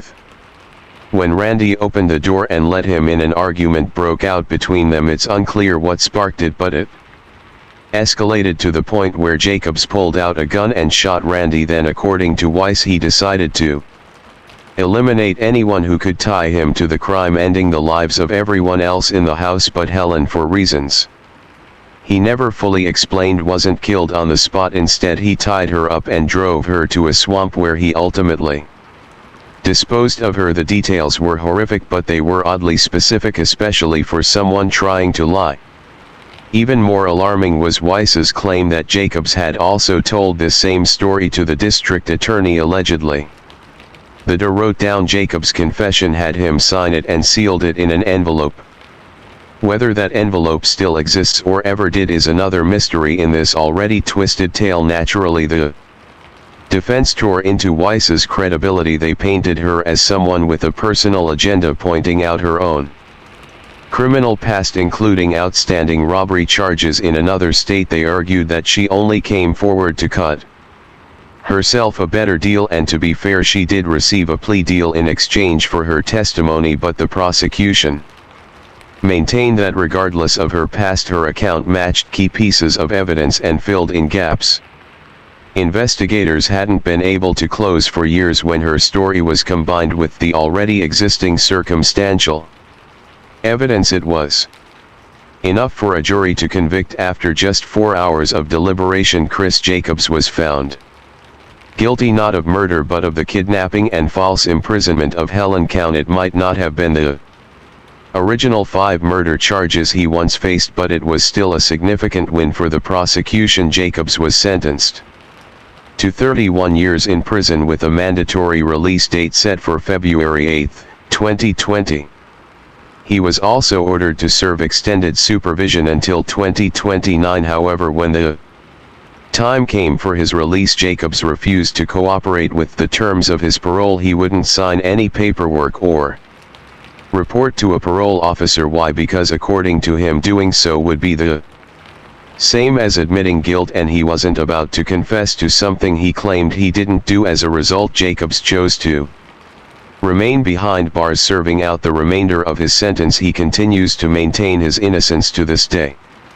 Despite his conviction, the case is still officially listed as unsolved. No one has been conclusively linked to the murder of the Count family, and no definitive proof has ever surfaced. Yet the people of Athens, Wisconsin remain firmly convinced that Jacobs is responsible. The Count family story lives on in local legend, a bizarre and tragic tale marked by rumors of incest, reclusion, and generational trauma. In fact, journalist Crocker Stevenson wrote an entire book about the case titled Blood Relative: Portraits of a Mass Murder, which dives into the history of the family and explores the eerie lineage that surrounded them. But even that book couldn't untangle all the strange rumors that clung to the co's name. What made this case even more surreal was how the actual murders seemed to take a backseat to the speculation about the family's lifestyle. Many people were more fixated on whether or not Helen's brother Clarence had fathered her child Kenneth, and possibly even Randy, than on who actually committed the murders. Despite years of gossip, no one ever confirmed or denied those rumors. There's no record of DNA testing, and Kenneth passed away in 2001, further reducing the chances that the truth will ever come out. So now all we're left with is a cold case that continues to divide a town, a man who sits in prison clinging to his innocence, and a family whose legacy is forever marked by whispers, unanswered questions, and unthinkable loss. Story 5: failing a test is disappointing, but would you really go so far as to kill your entire family just to avoid getting in trouble? In the early hours of October 21, 2024, a chilling 911 call came in from a distressed 15-year-old claiming his brother had murdered their entire family before turning the gun on himself. What he didn't realize, though, was that another call had also come in from the same neighborhood, saying that this same 15-year-old had actually shot everyone in their family, including his 11-year-old sister, who escaped by playing dead. Detectives and lawyers have dealt with countless cases of youth violence, but this one truly stands out, and no, we're not trying to downplay it. It's a truly heartbreaking story. We're not even done with the year, and here we are facing another heartbreaking case from King County, Washington, the human family case. This is a recent and ongoing case, and we approach it with the utmost respect. In this documentary, we'll carefully examine the details currently available, including media reports and law enforcement probable cause documents. It's important to recognize that while the accused has been charged under U.S. law, he is innocent until proven guilty. We'll continue to update you as more information becomes available. Our deepest condolences go out to the family and friends of the human family and all those affected by this tragic case. That young man is going to be booked today into the King County Youth Center, for lack of a better term. That's the juvenile jail for King County, and that's where that young man will be. Notifications have been made to family Members, I think by now most neighbors have figured out that this is a significant event we're going to be here. As an investigative team to kick things off, the human family had 7 members.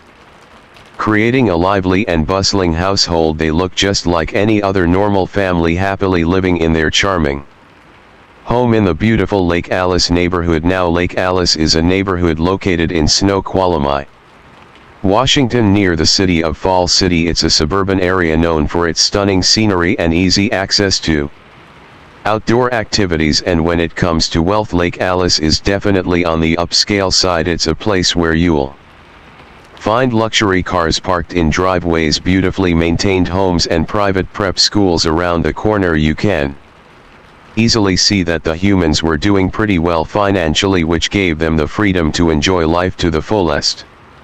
Those who knew them often called them a dream family, and it's easy to understand why. It's just very hard to process. I only saw the children in the driveway yesterday afternoon playing their piano in the garage and just doing their normal things. It's beyond belief, and we've gotten to know some of the kids that unfortunately lived at the home, and the younger kids, especially the sweetest children, so polite, homeschooled. And it's unfathomable what just happened. On top of that, Mark had a solid job as an engineer, which really helped keep the family comfortable and allowed them to create some fantastic memories together. But as we all know, life can throw some pretty unexpected curveballs our way, and that's exactly what happened just last month. In October 2024, a neighbor named Bradley Dennis, who lives about a quarter mile from the human home, found himself making a frantic call to 911 at exactly 5:02 in the morning. What he reported was nothing short of terrifying. Bradley said that an 11-year-old girl from the human house had dashed over to their place, banging on their door like her life depended on it. When they finally opened the door, they were met with an absolutely horrifying sight. She had gunshot wounds on her neck and one of her hands. It was a scene that no one ever wants to witness, especially at such an early hour. The girl's name hasn't been made public for her safety, but we'll call her BH. According to Bradley, BH told them that her whole family had been shot and that everyone was dead. The dispatcher, trying to piece together what had happened, asked BH if she knew who was responsible for this terrible tragedy. BH responded, shaking with fear, that she had heard the chilling sounds of gunshots and screaming. Then she caught a glimpse of her 15-year-old brother's face. He was the one who had shot their family. Looks like we have a neighbor who's calling in as well. They're advising a female from this house came to his home. They're advising there are family members who were shot. BH bravely recounted how she held her breath and played dead, hoping against hope to survive the terrifying situation. As for the 15-year-old involved, his name hasn't been made public, but for the sake of clarity we'll call him Drew. By the way, I post true crime and new cases here every day, so if that sounds like your kind of thing, please consider subscribing. It helps a lot. Now, Drew actually called the dispatcher just a few minutes before BH made her escape. Around 4:55 that morning, reports say he sounded really out of breath and claimed, "He just shot my whole family and committed to." But here's where things get complicated. During his conversation with the 911 operator, Drew allegedly claimed that his brother Benjamin had murdered their family and then taken himself out. He said he was hiding in the bathroom on the main floor, shaking with fear. Drew even threw out a possible motive for Benjamin's actions, saying his brother had been caught looking at pornography the night before and was about to face some serious consequences. He insisted he called 911 about 10 to 15 minutes after the last shots rang out. However, what's really chilling is that it seems Drew might have been the one behind the whole thing and had crafted a plan to make it look like Benjamin was the culprit. In the official reports in BH's account, it was noted that she and her 7-year-old sister Catherine shared a room. BH slept in the top bunk, while Catherine was below. They were jolted awake by the sound of gunshots, and when BH peeked out of their bedroom door into the hallway, she was horrified to see her 9-year-old brother Joshua and Their dad Mark, who was 43 at the time, lying in the hallway, BH described seeing blood on her dad's head and in Joshua's mouth. Just then she saw Catherine get up and walk into the hallway from their bedroom, and that's when BH heard another gunshot and watched in terror as Catherine fell to the floor. BH was in a state of sheer terror when she suddenly saw Drew burst into her room, gun in hand. Pointing it directly at her, in a split second he fired the weapon, and BH felt a sharp pain as a bullet struck her in both the hand and the neck. She recognized the gun immediately as her dad's silver Glock handgun. She remembered Drew wearing a checkered shirt that day, a detail that stood out in her mind amidst the chaos. What's truly unsettling is that after BH had allegedly been shot, she heard those frantic cries of "stop" and "help" echoing in the background. It felt so surreal, like something ripped straight from a horror movie. Then she thought she heard her dad's phone ringing, and it seemed like someone was talking on the other end. In that moment it hit her hard. Drew was trying to stage the whole thing. She even saw him leaning over the three bodies in the hallway, touching their necks and chests as if checking for signs of life. That image would haunt her forever, a traumatic experience that would likely take years to heal from. As if the situation couldn't get any more horrific, Drew walked back into her room. In that split second BH realized her only chance of survival was to play dead. She squeezed her eyes shut, held her breath, and tried to shrink into the bed as much as possible while Drew stood right next to her. Fear coursed through her veins. She was terrified that any slight movement would give her away. After what felt like an eternity, she finally heard Drew leave the room and make his way upstairs. Even then she could faintly hear him talking on the phone, and it struck her as odd to be having such a casual conversation in the midst of such chaos. Desperate for help, BH made a daring escape through a fire window and sprinted to her neighbors Karen and Bradley Dennis' house. As she burst through their door, a wave of mixed emotions crashed over her: relief that she had finally gotten away, but an overwhelming fear about everything that had just transpired. It all felt like something out of a nightmare. Once inside, the Dennis couple quickly began to ask her questions about what had happened, particularly focusing on Drew's behavior at home. BH recounted how Drew had been in a lot of trouble lately for failing several tests at school. As they talked, BH shared details about their dad's Glock. She explained how it was stored in a small lockbox, usually placed by the front door for easy access when their dad was heading off to work. But what really sent chills down her spine was the unsettling realization that Andrew was the only one of the kids who knew the combination to that lockbox. When the police rolled up to the scene, they spotted Drew right away and swiftly arrested him in the driveway. Upon entering the house, they noticed a small open gun lockbox and an empty pistol holster sitting on a bench just to the right of the main entryway. The home's layout opened up into a kitchen and dining area with stairs leading up to a loft or family room and another set going down to a daylight basement featuring 3 bedrooms. Descending the stairs, they caught sight of what looked like the boys' room on the left, complete with a bunk bed, and a single bed attached to that room was a bathroom where a black and white checkered shirt lay crumpled on the floor near the shower. As they continued down the stairs, 7-year-old Joshua Heumann was found lying on the left side with marks sprawled partially over Joshua's legs. In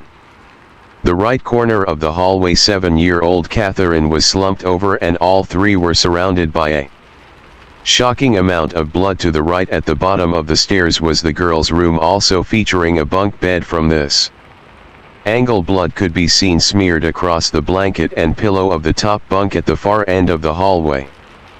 13-year-old Benjamin was lying on the ground, his head turned to the right with his feet pointing towards the master bedroom. According to the report, he had a clear bullet wound on his left cheek and a significant pool of blood pooling around his head. He was clutching a black Glock handgun in his left hand, resting on his chest, but oddly enough there were no signs of blood spatter on either his hand or the gun. Stepping into the master bedroom, they found a big pool of blood on the carpet to the right of the bed, which stretched into the ensuite bathroom. The bathroom door frame was all splintered up like someone had locked it and then forced it open from the bedroom side on the back of the bathroom door. There were several blood smears that looked like handprints. A single-fired 9mm shell casing was hanging out in the bathroom sink near the toilet. Sarah was found folded forward on the floor in a large pool of blood along with the casing in the sink. There were multiple fired shell casings scattered all over the lower level hallway, with a few fired projectiles lying around, including one stuck in the wall at the end of the hallway between the kids' bedrooms. The day after the murder, the medical examiners got to work on the family members, and the findings were pretty intense. Mark, the dad, had 4 gunshot wounds, a grazing injury on his left shoulder, a penetrating shot in his left armpit, another one in his right lower back, and a serious shot to the lower back of his head. The doctors also found that Mark had aspirated blood in his lungs, and they recovered 3 bullets from his body during the autopsy. Then there was Joshua, who suffered a single perforating gunshot wound to his forehead, with the bullet exiting from the back of his skull. Catherine had a similar fate, with 1 gunshot that traveled from the left to the right side across the top of her skull. Sarah, the mother, who was just 42 years old, endured a perforating gunshot injury that entered behind her right ear and came out through her left cheek. She also had another penetrating injury to her left eyebrow that lodged inside her skull, which was recovered during the autopsy. But the most shocking case was Benjamin's. He had a penetrating gunshot wound to his left cheek, where the bullet traveled from left to right at an upward angle through his brain, ending up lodged in the upper right side of his skull. What stood out was that there was no scorching or stippling around his wound, suggesting the shot was fired from more than 24 in away drive. Lacey, the chief medical examiner, noted a second gunshot wound behind Benjamin's right ear that showed stippling on his ear, face, and scalp. This wound was estimated to have been fired from a distance of 6 to 24 in. As for BH, she was rushed to the hospital for immediate treatment and has since been released. Her teacher reported that she's doing okay physically, but mentally and emotionally she's still really struggling. It's going to take a long time for her to cope with everything that happened. With all that in mind, Drew has been hit with 5 counts of first-degree murder and 1 count of attempted murder. Right now he's in custody at the Clark Child and Family Justice Center, which is specifically for kids, as stated by the King County Prosecuting Attorney's Office. Prosecutors are pushing for a hearing to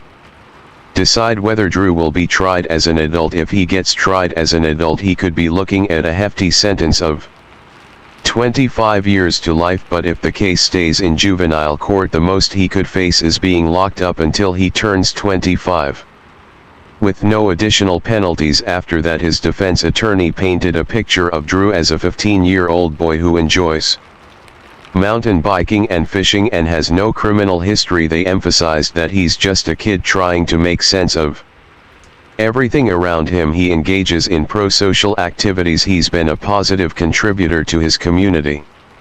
The legal proceedings are likely to be a lengthy and complex process.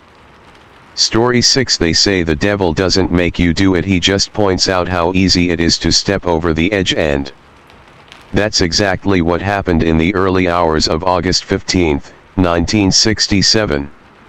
It was the day Canada witnessed one of its most chilling, most tragic random mass murders, leaving 9 innocent souls lost forever. Victor Hoffman, a troubled young man fresh out of a mental hospital, was desperate to avoid going back in the 1960s. Mental health care was far from what it is today. It was underfunded, misunderstood, and often stigmatized. So Victor made himself a promise he wouldn't return to that place, and oh boy, he kept that promise, but in a way so chilling it lingers in your mind long after you hear the story. But before we dive into the dark heart of it all, let's take a step back and understand Victor's childhood and what led him to that mental facility in the first place. Born in 1946, Victor grew up in what seemed like a typical hard-working family. His parents, Robert and Stella Hoffman, were devout Lutheran living in the small village of Lees, Canada. The Hoffmans were known for their dedication to farming their faith and keeping Sundays sacred. They were the kind of family people would describe as ordinary and God-fearing. Victor was the fifth of 7 children in the Hoffman household. As a boy, he didn't stand out much from his siblings. His parents described him as a diligent, responsible child who hit all the usual milestones. By all accounts, he was a solid worker on the family farm and had a natural knack for hunting. He loved guns and spent a lot of time honing his skills as a hunter. However, there was one thing about Victor that set him apart. He was a loner. He didn't have friends and struggled in school, largely because he couldn't concentrate. Still, his parents didn't think much of it at the time. To them, Victor was just a quiet, independent kid. However, Victor later told psychiatrists that his struggles began when he was just 6 years old. That was the first time he saw the devil. He described the figure vividly: a towering black creature 6 feet tall with a long tail. From that moment, he felt torn between two forces, God and Satan, each trying to claim him. The battle within Victor's mind was relentless. He often woke up in the middle of the night to strange tapping sounds that would grow louder and faster. By the time he turned 10, these experiences had grown darker. Victor began having violent impulses, urges to kill that consumed his thoughts daily. He fantasized about harming his family and even strangers he had just met. But Victor kept his disturbing thoughts to himself, hiding them from his parents and siblings. To cope, he directed his violent tendencies toward animals. Killing animals gave him a sense of relief, even happiness, which he likened to the satisfaction the hunter feels after a successful kill. The devil, however, never left Victor alone. One morning, while eating breakfast, he heard a voice calling out to him. Following the voice outside, he claimed to have encountered Satan again, this time in an even more grotesque form: a 6 feet 6 inches man weighing over 300 pounds with the face of a pig. The devil promised Victor wealth and power in exchange for his soul. Though Victor claimed he didn't want to make a deal, he admitted to kneeling on one knee, hoping to at least become half as rich. But nothing came of it. Now these encounters with the devil only deepened his already fragile mental state. He also claimed to see cold, dismembered hands floating in his room, and worse, he could feel them touch him. The devil's visits became a regular occurrence, with the dark figure relentlessly approaching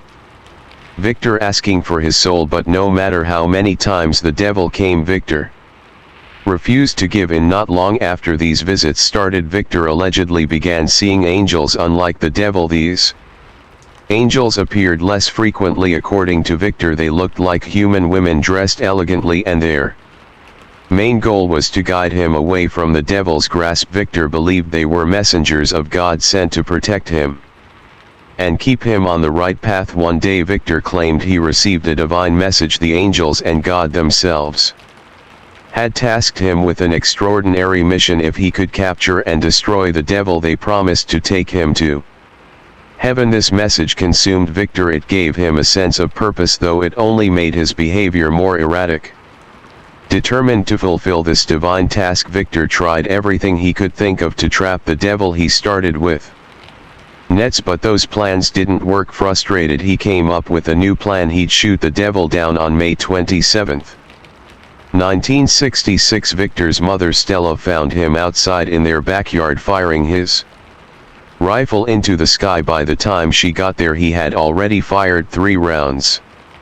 Confused and understandably scared, Stella demanded to know what he was doing. His answer was chilling yet simple: "I shot the devil." Stella begged him to stop and managed to coax him back inside the house. Victor reluctantly put the rifle down, but then grabbed the family car and drove off. While he was gone, Stella and the rest of the family scrambled to hide every gun in the house. When Victor returned, he asked for the guns back, promising no harm would come to anyone, but his family refused. Agitated, he left again, only to come back shortly after this time, asking to speak with their pastor. The pastor arrived and the two had a private conversation. Stella couldn't hear much of what was said, but when they stepped outside to finish their talk, she heard Victor say something that shook her to her core: "I'd like to kill my mom." That was it. Stella and her husband Robert knew they couldn't wait any longer. The next day they made arrangements to have Victor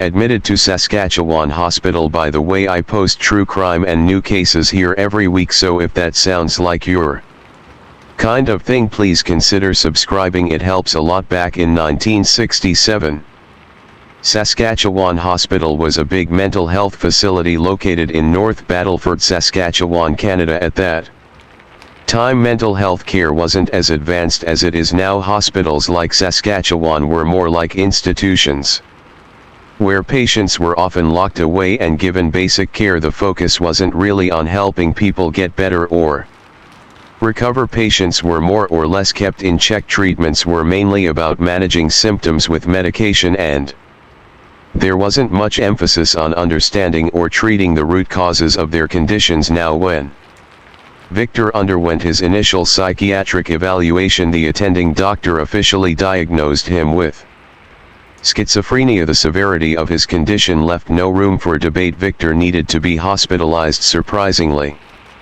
he didn't resist. He voluntarily agreed to commit himself, perhaps believing it was the best option for everyone, including himself. According to the records, he wasn't just battling a serious mental illness, his body was also showing signs of stress. He'd often be found talking to himself, laughing at nothing, and deep in confusion about his own identity. At one point he even questioned whether he was a boy or a girl. Adding to the chaos in his mind, he was cooperative with the doctors during his exams, but came across as withdrawn, vague, and indifferent. It seemed like Victor felt like an outsider in his own family, as they just couldn't understand what he was going through. He mentioned to his siblings that he saw the devil, but they just mocked him, laughing off his concerns. Victor wasn't just imagining things, though. He believed the devil was punishing him because he refused to sell his soul. At one point he even thought that someone else's brain was inside his body. He claimed the brain belonged to a girl named Denise, and she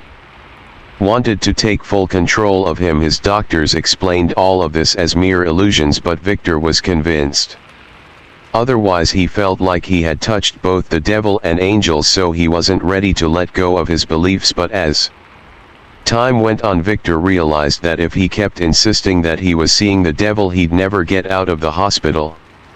So he tried to convince himself that it was all in his head. He wanted to get better, to live a life without fear, and to leave the constant anxiety behind. The doctors started him on a treatment plan that included electroconvulsive therapy, 12 sessions in total, tranquilizers, occupational therapy, and supportive psychotherapy. By the end of his treatment, doctors believed that Victor had come to terms with the idea that all the devil sightings were just figments of his imagination. Victor seemed to buy into this too, as he no longer feared the devil and his mind appeared clearer than ever before. He was happy and cooperative, though still somewhat withdrawn and inclined to be alone at times. But here's the catch: even though Victor was no longer scared of the devil, his darker impulses didn't go away. He still had violent thoughts, imagining killing his family and people around him for no reason other than the simple desire to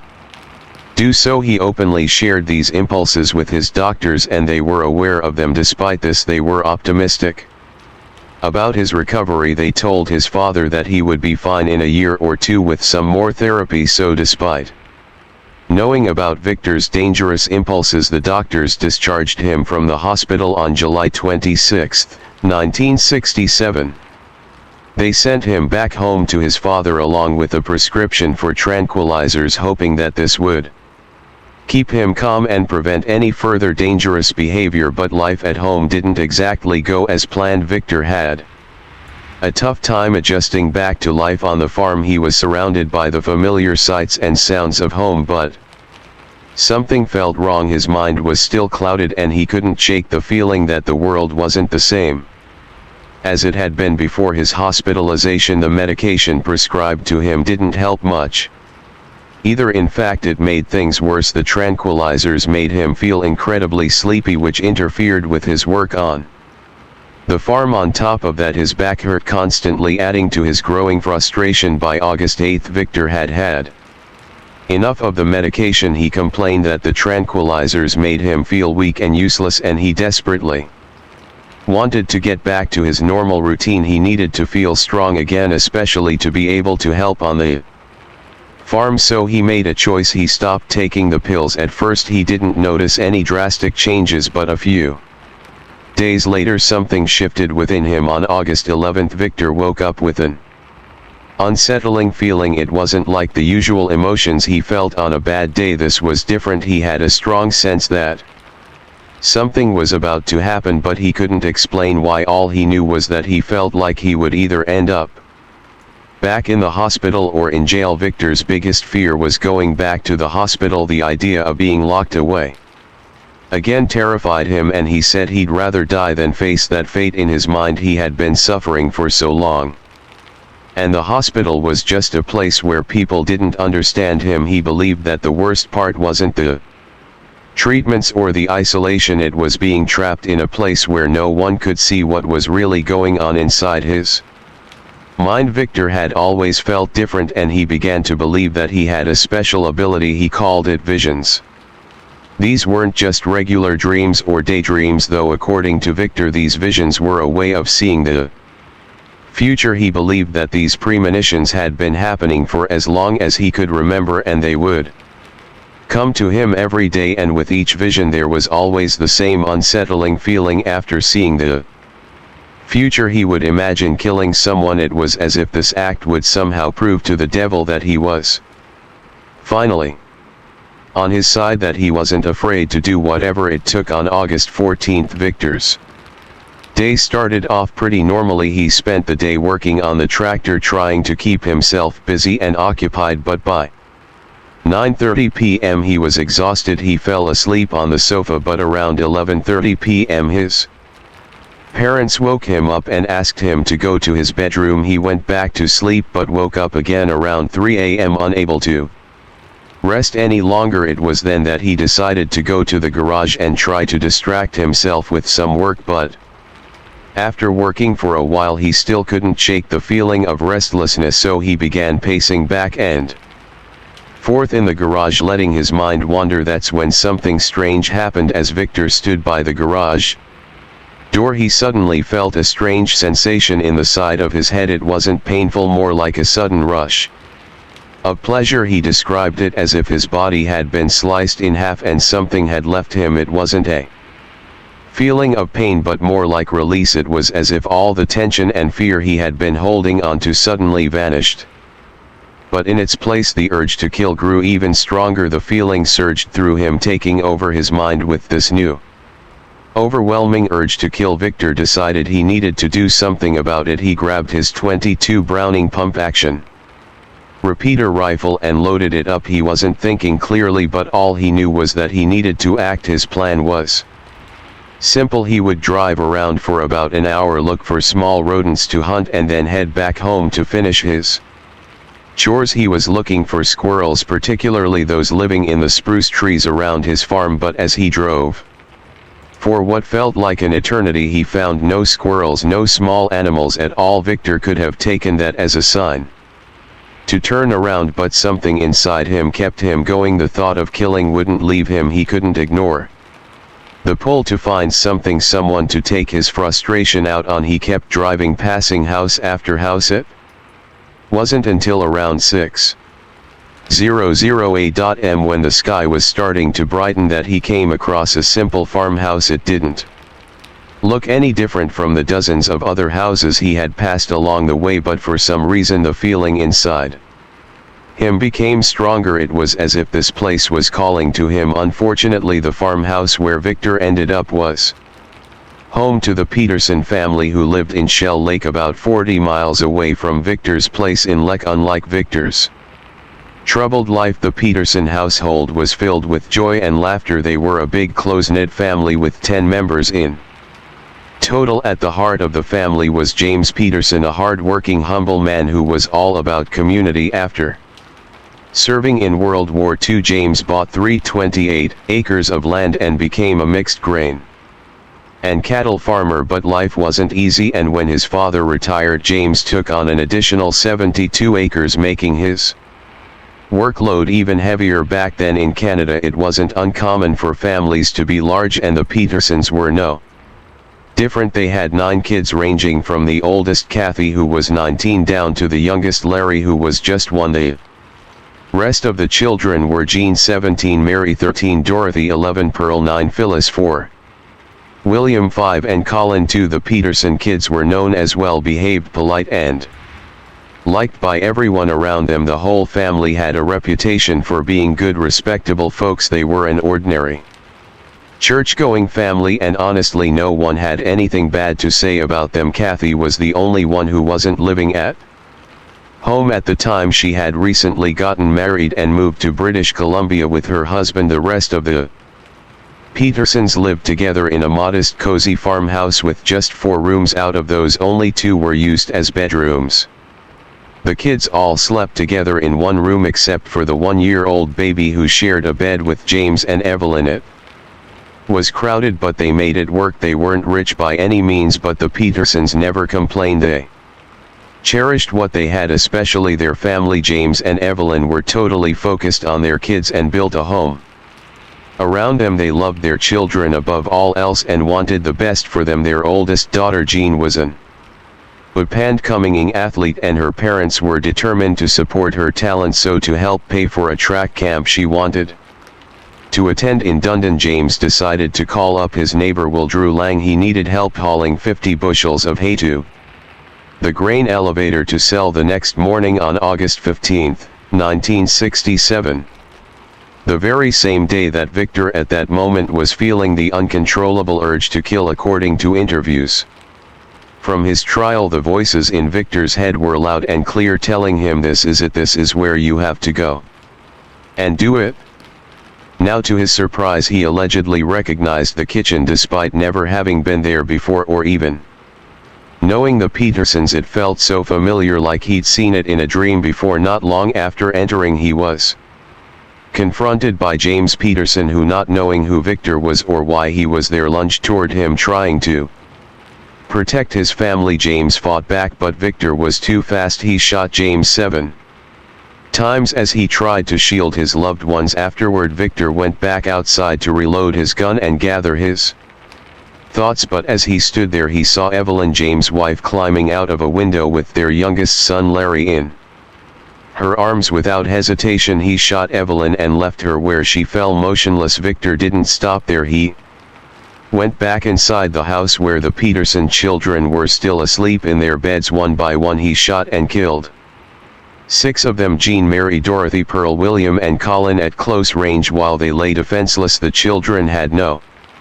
chance. He then returned to where Evelyn's lifeless body lay and took Larry's life as well. He later claimed it was a mercy killing, reasoning that the young boy was too little to survive alone. Victor's twisted reasoning didn't stop there. Since he'd already killed James, he felt there was no reason to leave anyone alive to identify him, so he set about collecting as many spent cartridge cases as he could find, making sure there was nothing left behind that could tie him to the scene. After the horrific act, Victor made his way back to his own parents' house. He arrived around 7:30 in the morning, but instead of feeling any sense of relief, he was overcome with sickness and horror at what he had just done. The guilt weighed on him heavily as he spent the rest of the day wrestling with the reality of his actions. Meanwhile, Drew Lang arrived at the Peterson farm expecting to see James, but James was nowhere to be found. It was getting close to 9:00 a.m. so Lang, assuming James had slept in, joked to the house calling out for him, but when he pushed open the door, his casual tone quickly turned into one of shock. Inside, he found James Peterson's lifeless body sprawled on the kitchen floor. Horrified, Lang quickly backed away and rushed to his car. He drove to the nearest phone a good 4 miles down the road to make the call that would change everything. The peaceful morning in Shell Lake was shattered, and the Peterson family's lives, along with everyone in the surrounding area, would never be the same. When the police arrived at the Peterson farmhouse, they wasted no time. They rushed in, scanning the home for any survivors and clues that could help them understand what had happened, but the scene they found was chilling. There were no signs of a robbery, and everything appeared untouched. It seemed like there was no clear motive for the murders. Inside they found 28 bullets with 27 of them having hit their targets. It was clear that the killings were deliberate, not random. Boot prints were also discovered on the kitchen's linoleum floor, but oddly no boots from the Peterson home matched the prints. Alongside that, 5 cartridge casings were found, confirming that a .22 caliber weapon had been used. Then, just as they were starting their investigation, something eerie happened. A muffled noise broke the silence. They traced the sound to one of the beds where, hidden under the sheets and wedged between the bodies of her sisters, they found 4-year-old Phyllis. She was the only survivor of the horrifying massacre. At first she didn't fully understand what had happened, but she could sense the severity of the situation. Later she recalled how the officer who carried her from the house was crying. That was when she knew something truly terrible had taken place.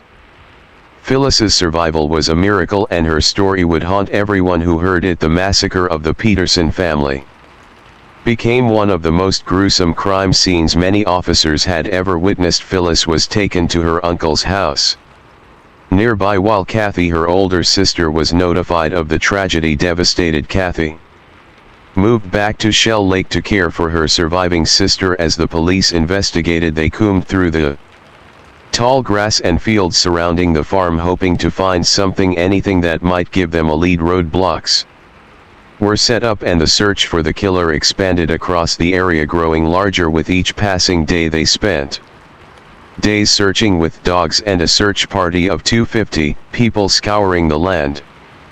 But nothing turned up. Then on the 4th day they caught a break. A local resident from Lask, concerned about the tragedy, walked into the Royal Canadian Mounted Police Detachment office in Shellbrook. The resident suggested they look into a young man, the son of his neighbor, who had recently been discharged from a mental hospital. The man had a known obsession with guns and hunting, which immediately raised red flags. The corporal and his team didn't hesitate.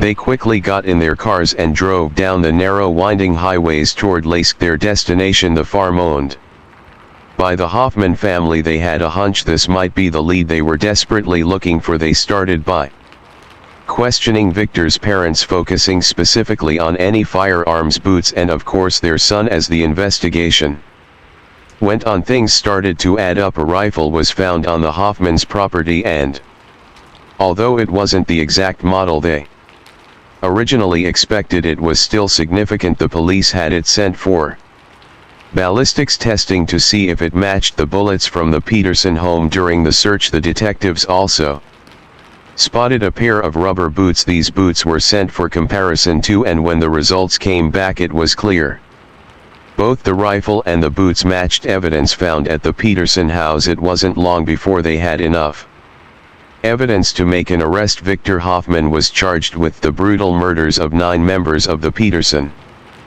family. When the arrest was made, there was something chilling about Victor's demeanor, described by police as a single average build man. He didn't seem afraid at all. In fact, he was eerily calm and surrendered without any resistance. His arrest happened just 3 hours after the funeral for the Petersons, adding a whole new layer of shock and horror to the case. Victor was taken to the station in North Battleford, and for the first 10 to 15 minutes he was silent, not saying a word, but eventually he broke down. What came next was even more disturbing. Victor confessed to everything. He admitted that the devil made him kill the Petersons, but perhaps the most unsettling part of his confession came when he was asked about Phyllis, the only survivor. Victor claimed that he spared Phyllis because she had the face of an angel. As for the others, he said he didn't respect them because they looked like pigs. These chilling responses raised serious concerns about Victor's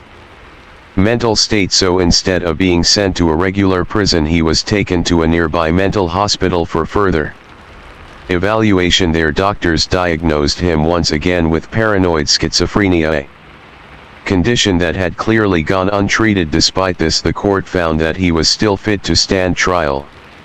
Victor's trial began on January 8, 1968, and his charges were 2 counts of non-capital murder. The defense team argued that Victor wouldn't have committed the horrific crime if it hadn't been for his untreated mental illness. They stood firm, insisting that his condition played a central role in the tragedy. After deliberating for 3.5 hours, the jury reached a verdict despite the overwhelming evidence against Victor. The jury found him not guilty by reason of insanity. The decision stunned many and left people questioning how someone who had confessed to such a brutal crime could escape the full weight of justice. But the jury's decision was based on something that many hadn't expected at the time: Victor's mental health. The doctor who had testified for the defense had given such a detailed and logical explanation of Victor's mental illness that the jury felt convinced they understood that Victor was driven by something that in his mind felt real. His paranoia and delusions had played a major role in what happened, and that convinced the jury that he truly believed he was doing what he thought was necessary. Although Victor wouldn't spend the rest of his life in prison, the judge made sure he didn't get off easy. Instead of a typical prison sentence, Victor was committed to an institution for the criminally insane. This seemed to hurt him even more. After hearing the verdict, he just sat there looking straight ahead, showing absolutely no emotion. It was as if the reality of his situation hadn't hit him yet. Victor was sent to a facility in southern Ontario, where he would stay indefinitely with his release depending on government regulations. For years he remained in that institution, out of the public eye, until December of 2001, when he was granted supervised access to nearby towns. But even this small amount of freedom didn't last long. Victor would never experience true freedom again. On May 21, 2004, Victor died in custody from cancer, but the aftermath of his crimes would linger for much longer. Kathy, the sister of one of the victims, took on the responsibility of raising Phyllis, the only survivor of the massacre. She raised Phyllis alongside her own children, giving her a second chance at life after the horrors she had experienced. Eventually, Kathy and her husband retired from farming and moved to a nearby town after their family farmhouse burned down. But despite the years that had passed, both Kathy and Phyllis couldn't shake their frustrations about what happened. Phyllis had been a little girl when the massacre occurred, and as she grew up she still struggled with the shadow of the tragedy. She spoke about how difficult it was to live with the unwanted attention that came with being the only survivor. People looked at her differently, and it was hard to escape the weight of the past. In an interview in 2004, Phyllis opened up about her struggles. She said, "It was always hard to adjust, always feeling like I didn't fit in until I had my son James." Having James was a turning point for Phyllis. It helped her heal in ways she never thought possible. Sadly, Phyllis passed away from cancer in May of 2019. A Canadian journalist named Peter Tadman wrote a book titled The Shell Lake Massacre, where he covered the details of the case. In the book, Peter interviewed Victor several times, and he reported that Victor stood firm in his belief that he didn't feel any guilt for his actions. He even claimed that he still saw the devil who had compelled him to murder so many innocent people. To this day, the Peterson Massacre remains one of Canada's most horrific random killings, second only to the Porter Peak Massacre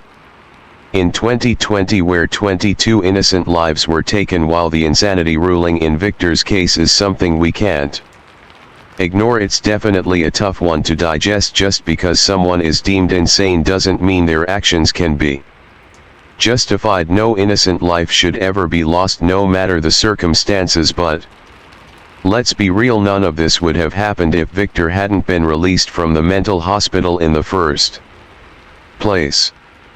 As the rain gently falls and the night grows deeper, thank you for joining me here at Mr. Nightcared True Crime Stories. Remind us of life's mysteries and the importance of staying aware even as we seek comfort in the quiet of the night.